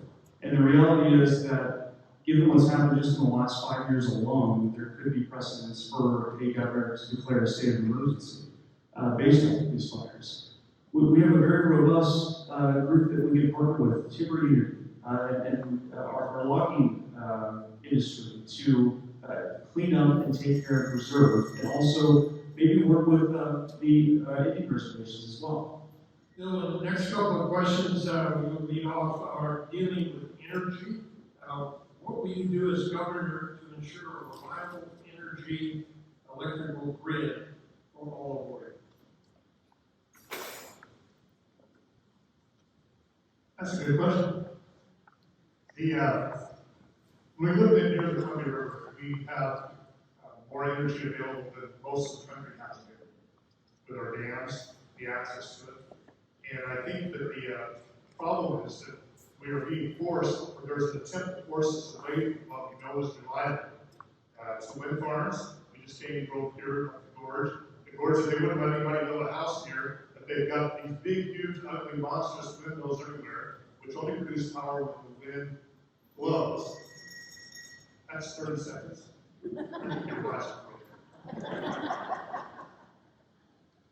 Well, again, common sense has to pervade. So we don't play politics with reliable energy. We need reliable energy to maintain public safety, our standard of living, and to maintain our economy and our businesses. So we need to quit demonizing coal or natural gas, and we need to set a pathway that makes sense. There's room for renewables, but we also need to start calling hydro what it is, the greatest renewable energy in the Northwest. They're playing games with our energy and our stability. I do want to take just a second to say that one of our opponents, who is not here, actually voted to ban drilling on the Oregon coast. So as we have seen, there is a consequence you pay when you shut off our ability to produce our own power. So I would be absolutely opposed to any removal of dams and any efforts to ban natural gas, which we're seeing more and more at the local level. Now that is not something I can directly do as a governor, but it is something I will do in a matter of advocacy. Providing reliable power is an engineering problem and a business problem. It's not a politician problem. The reason you have these problems with your grid is because you have politicians telling the engineers and businesses how to provide power. Usually they do it because carbon dioxide, gas that makes life possible on this earth, which is 0.4% of the atmosphere, is accused of killing the planet, so therefore they're saying you can't burn carbon and you can't burn coal and oil. That's ridiculous. It's politics, it's not engineering.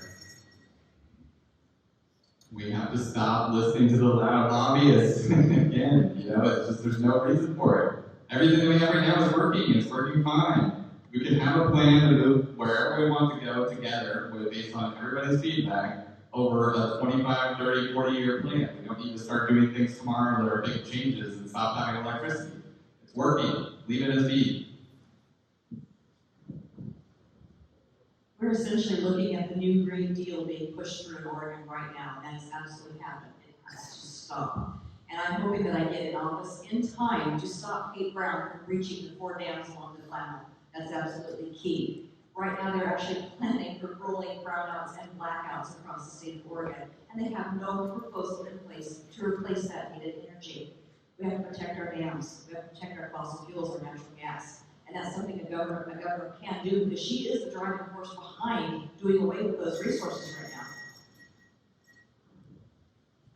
now. So I just recently met with Cassidy Policy to talk directly about our energy grid. And our hydro dams will give us the majority of our energy. And the reality is that it's very clear that this has been so politicized to push this Green New Deal. They're trying to incentivize people. I live in Bend, by the way.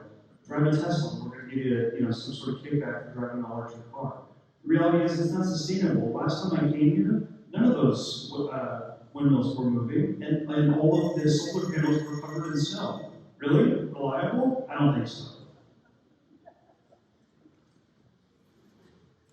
Yeah, it's getting ridiculous. That Jordan pipeline that should have went in, Kate Brown permitted that out. That Jordan pipeline was a marine gel pipeline. We would have been exporting energy, natural gas, like I said, in our state, and it would have put Oregon on the map. We would have been, it was so ridiculous that she did that. And then in 2020, she shut down our last coal line. This is purposeful, it is ridiculous, and it's disgusting what they're trying to do. So we need to go back and we need to start utilizing all of our resources and take care of our city. Marc, the second energy question is basically kind of 2 questions that hold together. What are your views on renewable energy, and do you support the Green New Deal? Before we start, my views on renewable energy and where do I stand on the Green New Deal? Exactly. In 30 seconds. Okay. So again, renewable energy needs to be dictated by markets and technology over time. It's getting better and it will get better, but the government can't force it on us because otherwise it will be unreliable. We've seen that in Texas and other places. The Green New Deal is nothing more than a 2030 plan by very wealthy and very politicized people who have almost a religion or a progressive ideology to suppress you and we the people. Their plan is to make us all rent, not own property, and they'll tell us how much longer we can do. That is a fact. I don't support it. I don't either. So I was asked recently by OPB in a questionnaire, so I imagine some of my other people up here have to answer the same thing. They asked if I believed that humans cause climate change. And my answer was, no, I don't believe in it because I don't believe in climate change as a religion, even though there's a good sector of our population that seems to do so. I approach climate change and what we can do for it as a state from a science and economics perspective, from a cost-benefit analysis. And everything we've done so far has been virtue signaling with no benefit, just negligible benefit. So. Part A, it should operate in a free market. Part B, stupid. So, we should have a free market in our energy to where they decide what works for them. Technology is what matters. If the technology is there, use it. If it's not there, don't use it.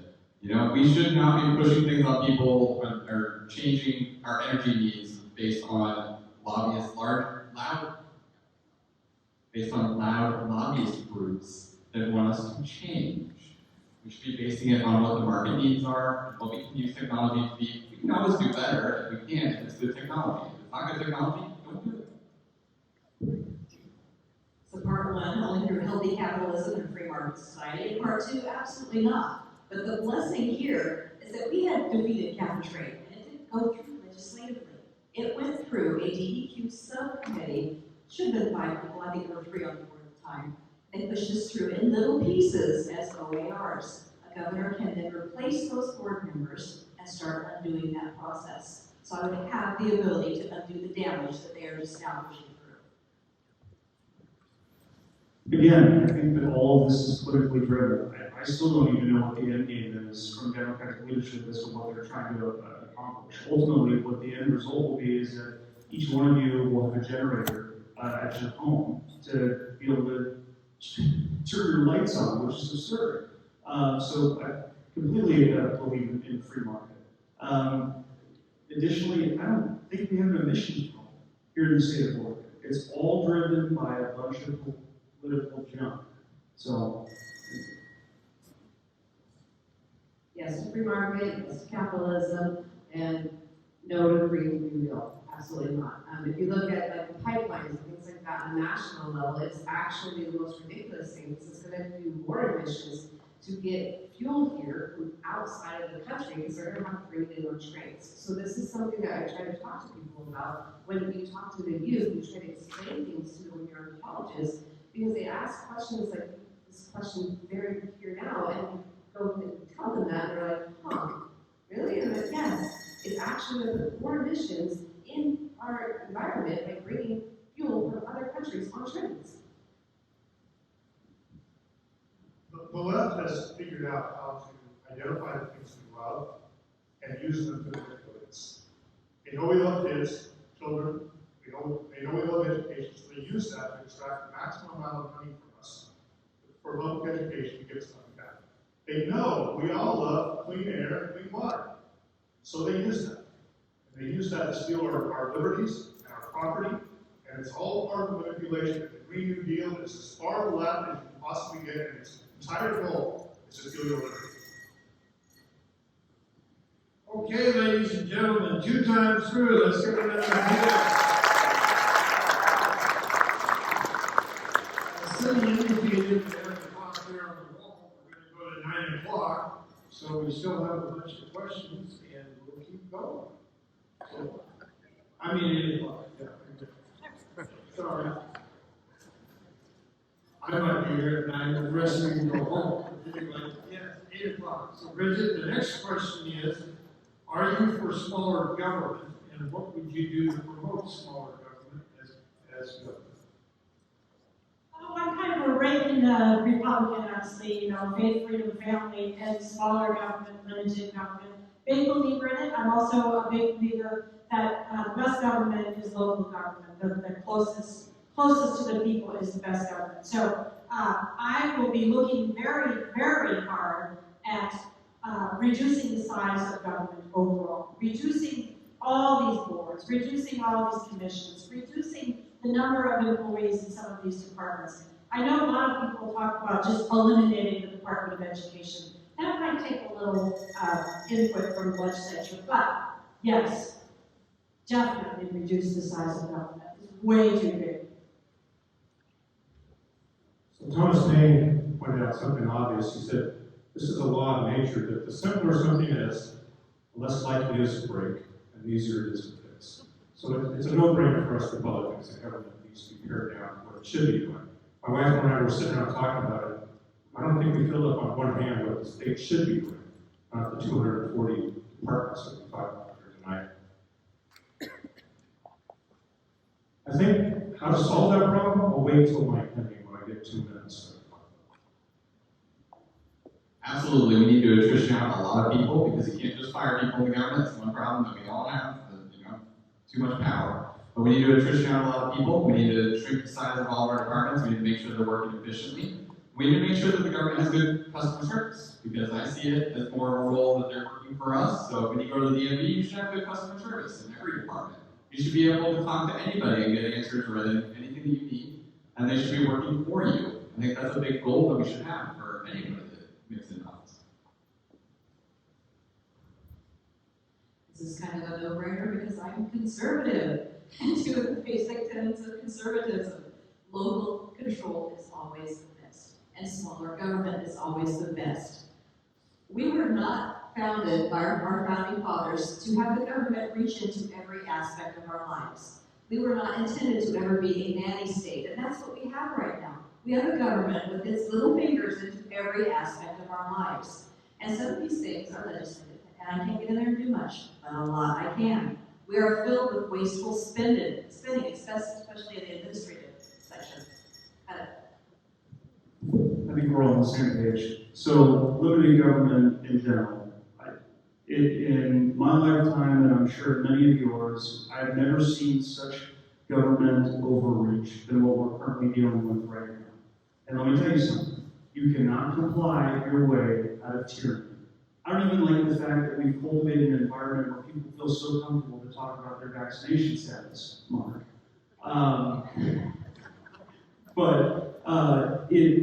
It's without a doubt that giving control back to the local county is absolutely critical.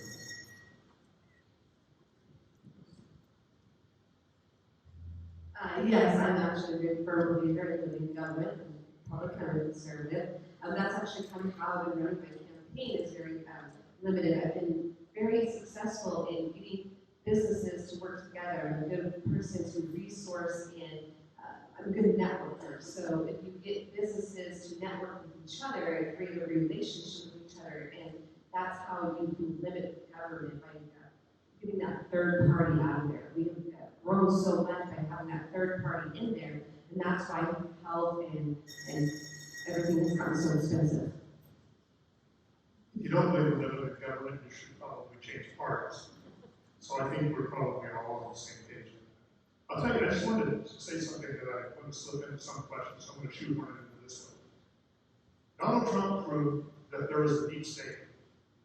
And we say we're going to replace all the heads of all the agencies as Republicans, and well, we should.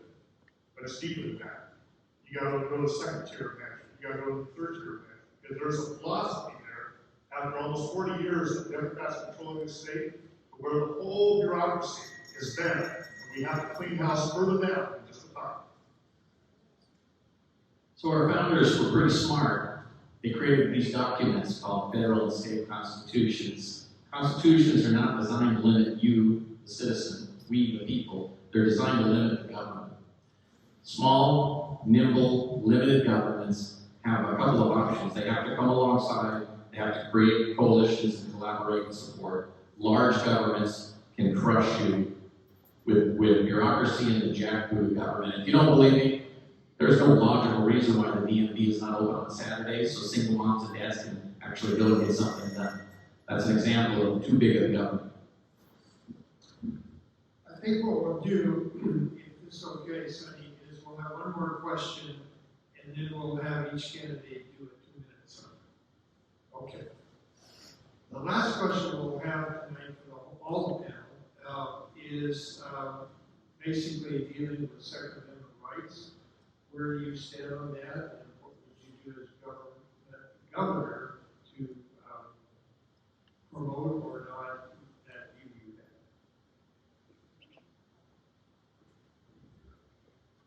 Number 12 on the Charter of Liberty, or excuse me, number 11, the Second Amendment is a citizen's concealed carry permit. I think we're all very pro-gun beer, so this is an easy one. Absolutely, we're all pro Second Amendment. And I think the only thing that I want to see changed, I want to roll back the HB 4233, the lock up your gun bill, because that was just ridiculous and complete overreach and pointless. And so an example of a law that was passed that had a totally different reason why it was being done and had no bearing on that and solved none of the problems that it was designed for. So it needs to go. Our Second Amendment upholds and protects the rest of our rights in the Constitution. And all of us probably have the same opinion, but I'm different because I've actually been fighting this fight for a very long time to protect these rights. In Baker County, I was part of the effort to wordsmith and get on the ballot our Second Amendment reservation ordinance, and we passed that with flying colors. And then this last year on City Council, I was part of the effort to get a Second Amendment resolution passed. We got that passed. We have 2 layers in addition to our Constitution over in Baker County that I was part of. So I'm fiercely supportive of our Second Amendment rights. Caliber for every occasion, right? Well, I think my pen speaks for itself. Second Amendment. No surprise that Christine Drazen's in here tonight. SB 554, one of the worst bills I've seen pass. And what happened is she allowed for that to pass in order to get a seat at the table for redistricting.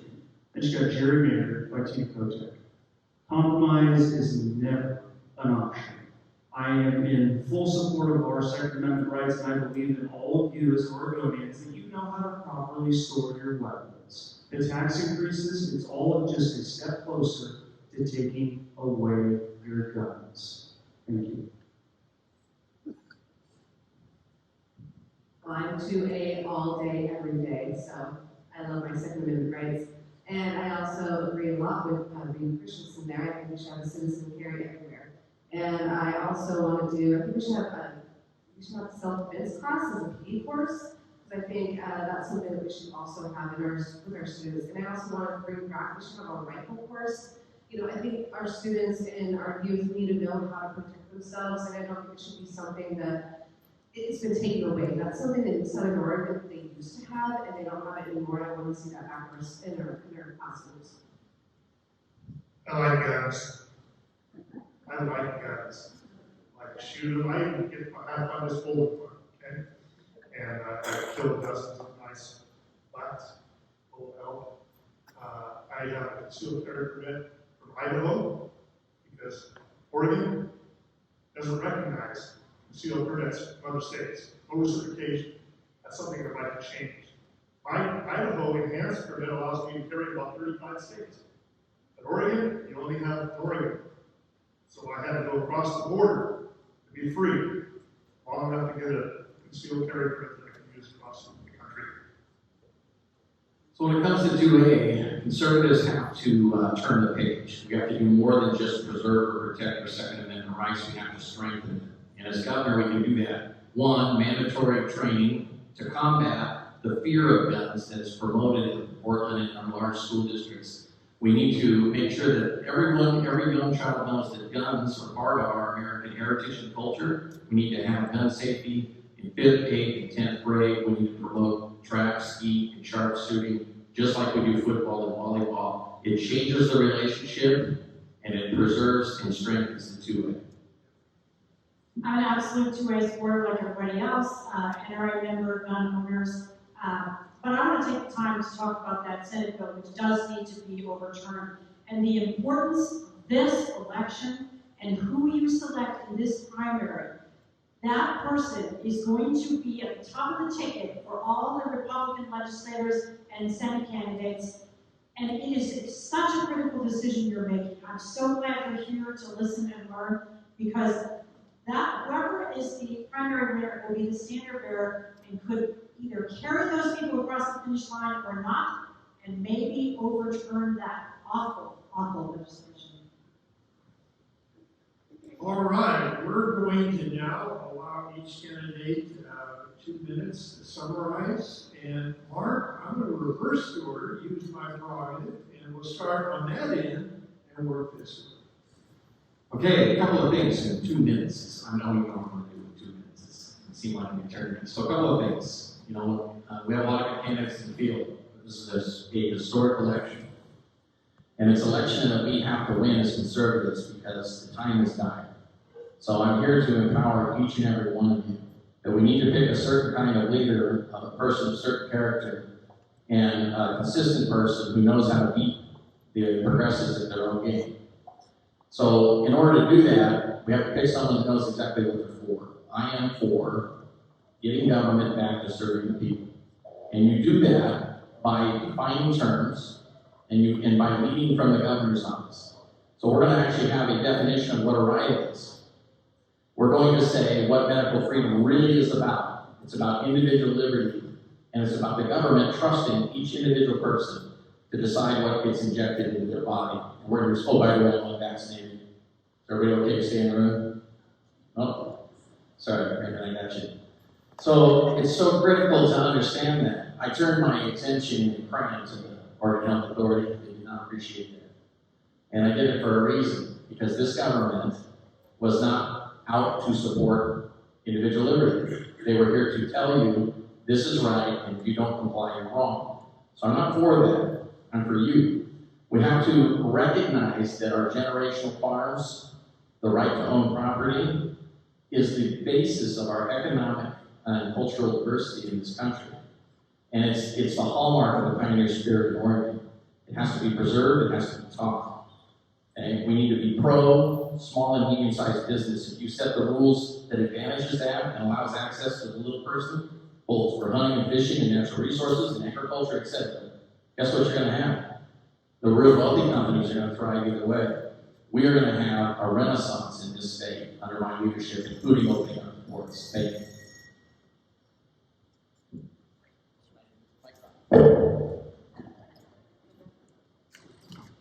I'd like to let my political enemies inform you as to why I would be the best nominee for the Republican Party. A few years back, the teachers union came to me in Umatilla County Courthouse, which was like hell for me, accompanied by a Department of Justice lawyers and a Umatilla County judge. Teachers union said, Bill, you owe us $4.4 million. Now, they got that by a phony judgment of a case which I wasn't even a party to defend. I had an attorney, but nonetheless they had it. Bill, you don't have $4.4 million. We don't want $4.4 million. We just want you to go away. If you'll sign an agreement to stay out of politics for 16 years, we'll forget the $4.4 million. I rejected their offering and ended up putting on appeal when I won't hold any money today. The idiots at the New York Times one time sent a reporter and a photographer follow me around the state capitol for the day. New York Times. And of course, all those Democrat and even Republican legislators get their name in the New York Times. That's like gold. So they were, I went on the Capitol, I had the word got out, so I was at the Capitol, he has the New York Times with him, and I had 5, 6, 7, 8 state reps or senators at a time wanting to talk to me, just so maybe they could get their name in the New York Times. New York Times wrote an article, and it said that there is this guy out of Oregon who's never been elected to anything, and yet he has more impact on public policy than the governor has. I've done his argument, I like that. But I have worked my life, I have risked my life, and I have dedicated my life to making for smaller government, and making for Republican form of government, and stopping the growth of government, and stopping the public employee unions. And I think I have the courage and scars to prove that I would be the candidate who would actually accomplish that. Thank you. Well, we can all agree one of the reasons why President Trump was so successful was because he's unpredictable. And the state doesn't know what I'm going to do next. Every time I try to do something, they never know what to expect. I've always been youth. I've always put out something, and they never know what's next. They try to censor me every way they can. If you're being censored, you know you are on the right track. Every corner I take, they try to censor me, but then I take another route. So I am a little bit unpredictable, and that is a good thing. I'm not a politician, I'm just a patriot. I'm not politically correct, I'm politically direct. And I've got fresh ideas, and I'm a new face. I am the all-American girl. I am a born and raised Oregonian. I'm 37 years old, and I know what it's like to be in this demographic, and I know what it's going to take. I've got a lot of grit, and I've got a lot of grace. Thank you. I'd first like to start by thanking everyone here tonight. Sunny's not sitting there, I don't know where she went, but for having me, and I mean that. It honestly is a blessing to be here. The last couple of days has been fantastic, and there are some incredibly passionate folks here. I want to challenge your thought process with my last little bit of time. So, on social media, we're reaching, my campaign, we're reaching 1 million people a week. Average age range, 18 to 34. Secretary of State just released that the non-affiliated voter in that population is officially the largest group. Let me challenge you.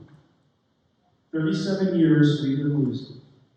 How do you evaluate candidates? And are you willing to change the way you evaluate candidates? Because if, and this is all my colleagues included, take the same approach. If you do not believe that the candidate can tap into the non-affiliated voter, what is the point, people? If you win the primary and you can't win the general, doesn't matter. If you can't win the general and then or if you win the general and can't be effective in office, that's no good either. So as a party, we have to ask ourselves, what's worse than a two-party system, a one-party system? I hold true to my conservative values. I'm not talking about compromise. I'm talking about actually having a voice where it's already tapped into a younger generation. And so I'm asking for your vote because I'm in this for all of you. And again, if we continue to vote and use our same basis of how we evaluate candidates, expecting a different result, that is the very definition of insanity.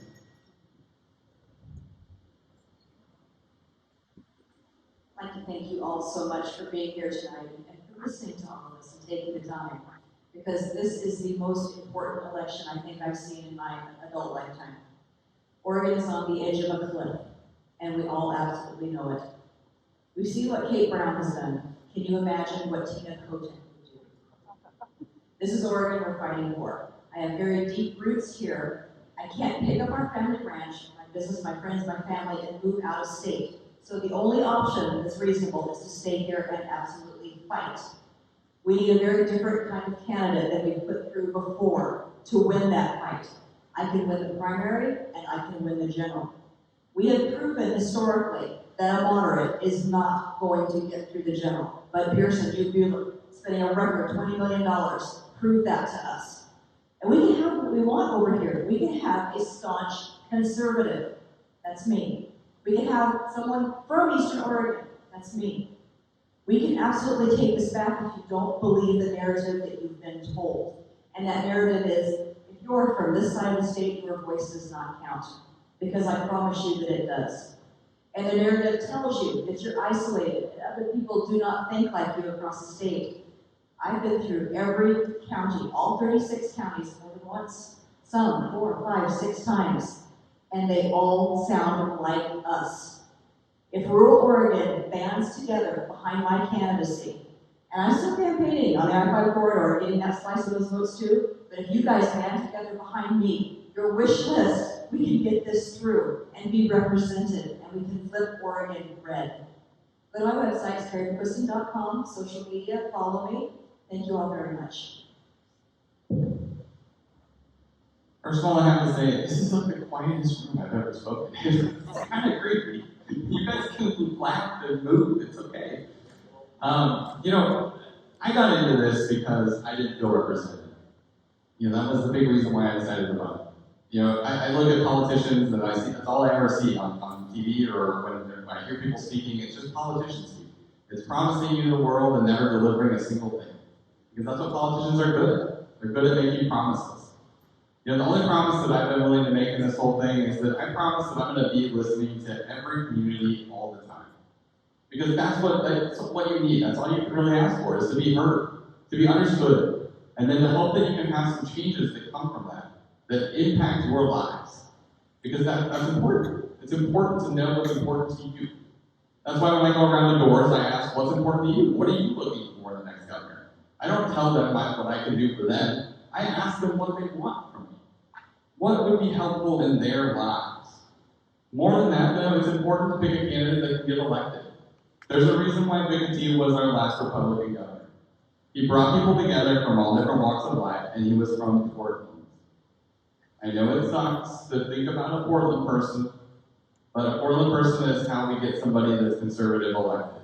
Somebody who is from the largest voting bloc, who can take conservative values and educate the rest of the Portland metro area about those values, and bring them together and open our arms and pull them in and say, hey, why don't you vote for something different?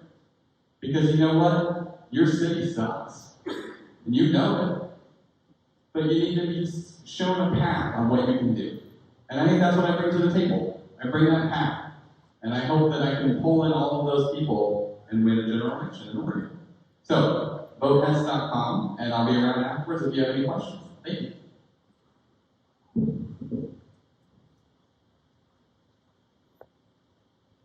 Well, my dad's a fighter pilot, and one of the things you read about the fighter pilots is they get on a spin, and almost every time they drive it right into the ground. They refuse to give up. They put their blinders on to the instruments and what's being told to them by the instruments, and they say, I can do this, I can fly out of the sky. Kerry had it right. We're on the edge of a cliff. And I'm sorry, but if you believe that vote by mail will get one of us in office, you're a fighter pilot and you're about to drive 400 feet into the ground, because that's where you're going. It is not going to happen. There's only one solution, and that is for us as Americans to demand an honest election, a one-day in-person election. We have the red counties pass resolutions, and they have honest elections. And when the blue county, and challenge the blue counties to hold an honest election and tell us with an honest election that the majority of Oregonians want to become Marxist serfs and lose all of our rights, as we saw happen during the fake pandemic. The only solution is for us to do the honest election and use that as moral authority to reject any county that uses the vote by mail. All of us, all Republicans, all of us candidates, the state GOP, the counties, we all as Republicans demand an honest election, this election. And if they won't do it, if they want to tear Oregon apart and separate, I say let them do it. But that map back there I have on my thing back there has 28 red counties in this state. And we can start a new Oregon.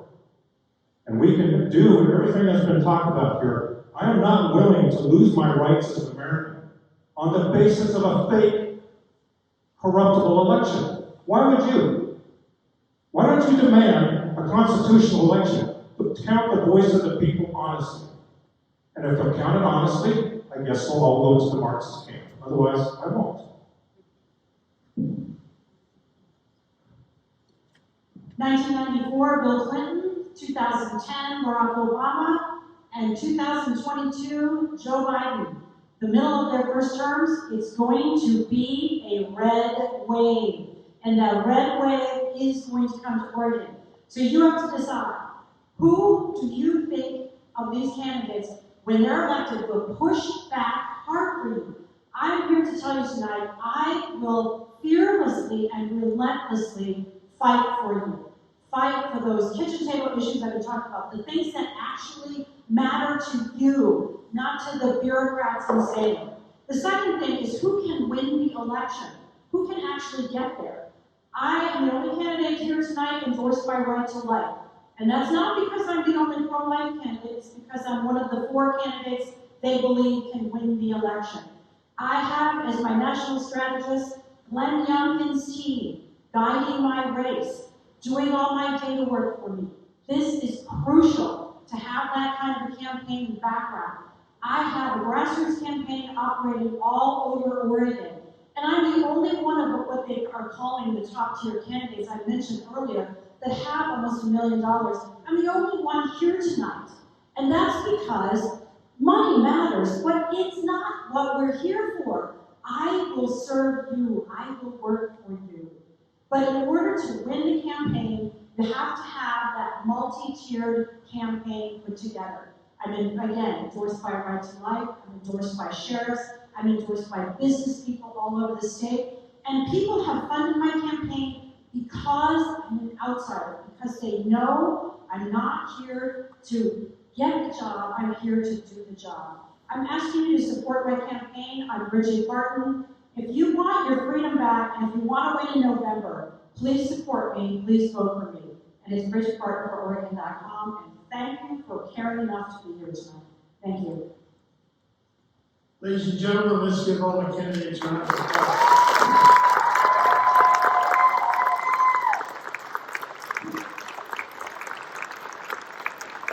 A couple of things that I would like to do is allow the candidates time to get back to their tables, and we'll be able to interact with them for the remainder of the time. So if you candidates would like to So if you want to take the time to get back to your places, that'd be great. We got a drawing? Okay. Let me say one more thing before I vacate my place here, is that a lot of work went into this evening, and this just didn't happen. But Sunny and her crew and the Central Committee of the Umatilla County Republican Party worked really hard to make sure that this event took place. And I think we all have a big round of applause.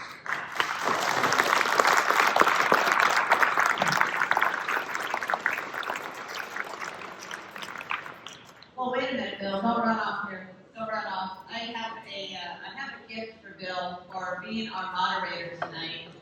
And Bill, I'm gonna ask you to open that here, if you would. I want you to share the message there of what we have for you. And a big applause a big hand for Bill.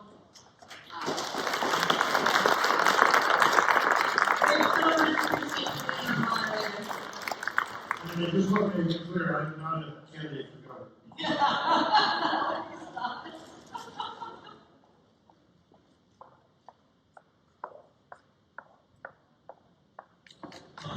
So the front is, it says stand for freedom. And the back is freedom is my favorite F word. So I'll tell you, that's what we're trying to do here is we're fighting for our freedom in our next election here in picking our governor. And Bill, thank you so much for moderating for us tonight. It's a pleasure to have you with us. And I'm going to give you about 15 minutes, and I'm going to then announce the drawing. If you would like to buy some tickets, they're right over there. Give you a chance to go to the restroom and go talk with the candidates. We have just about an hour here. I do want to bring a couple things. So you notice on your seat you have the candidates' names and also our upcoming events. We are going to be having 3 county commissioner candidate forums. One is going to be right here, one in Freewater and one in Hermiston.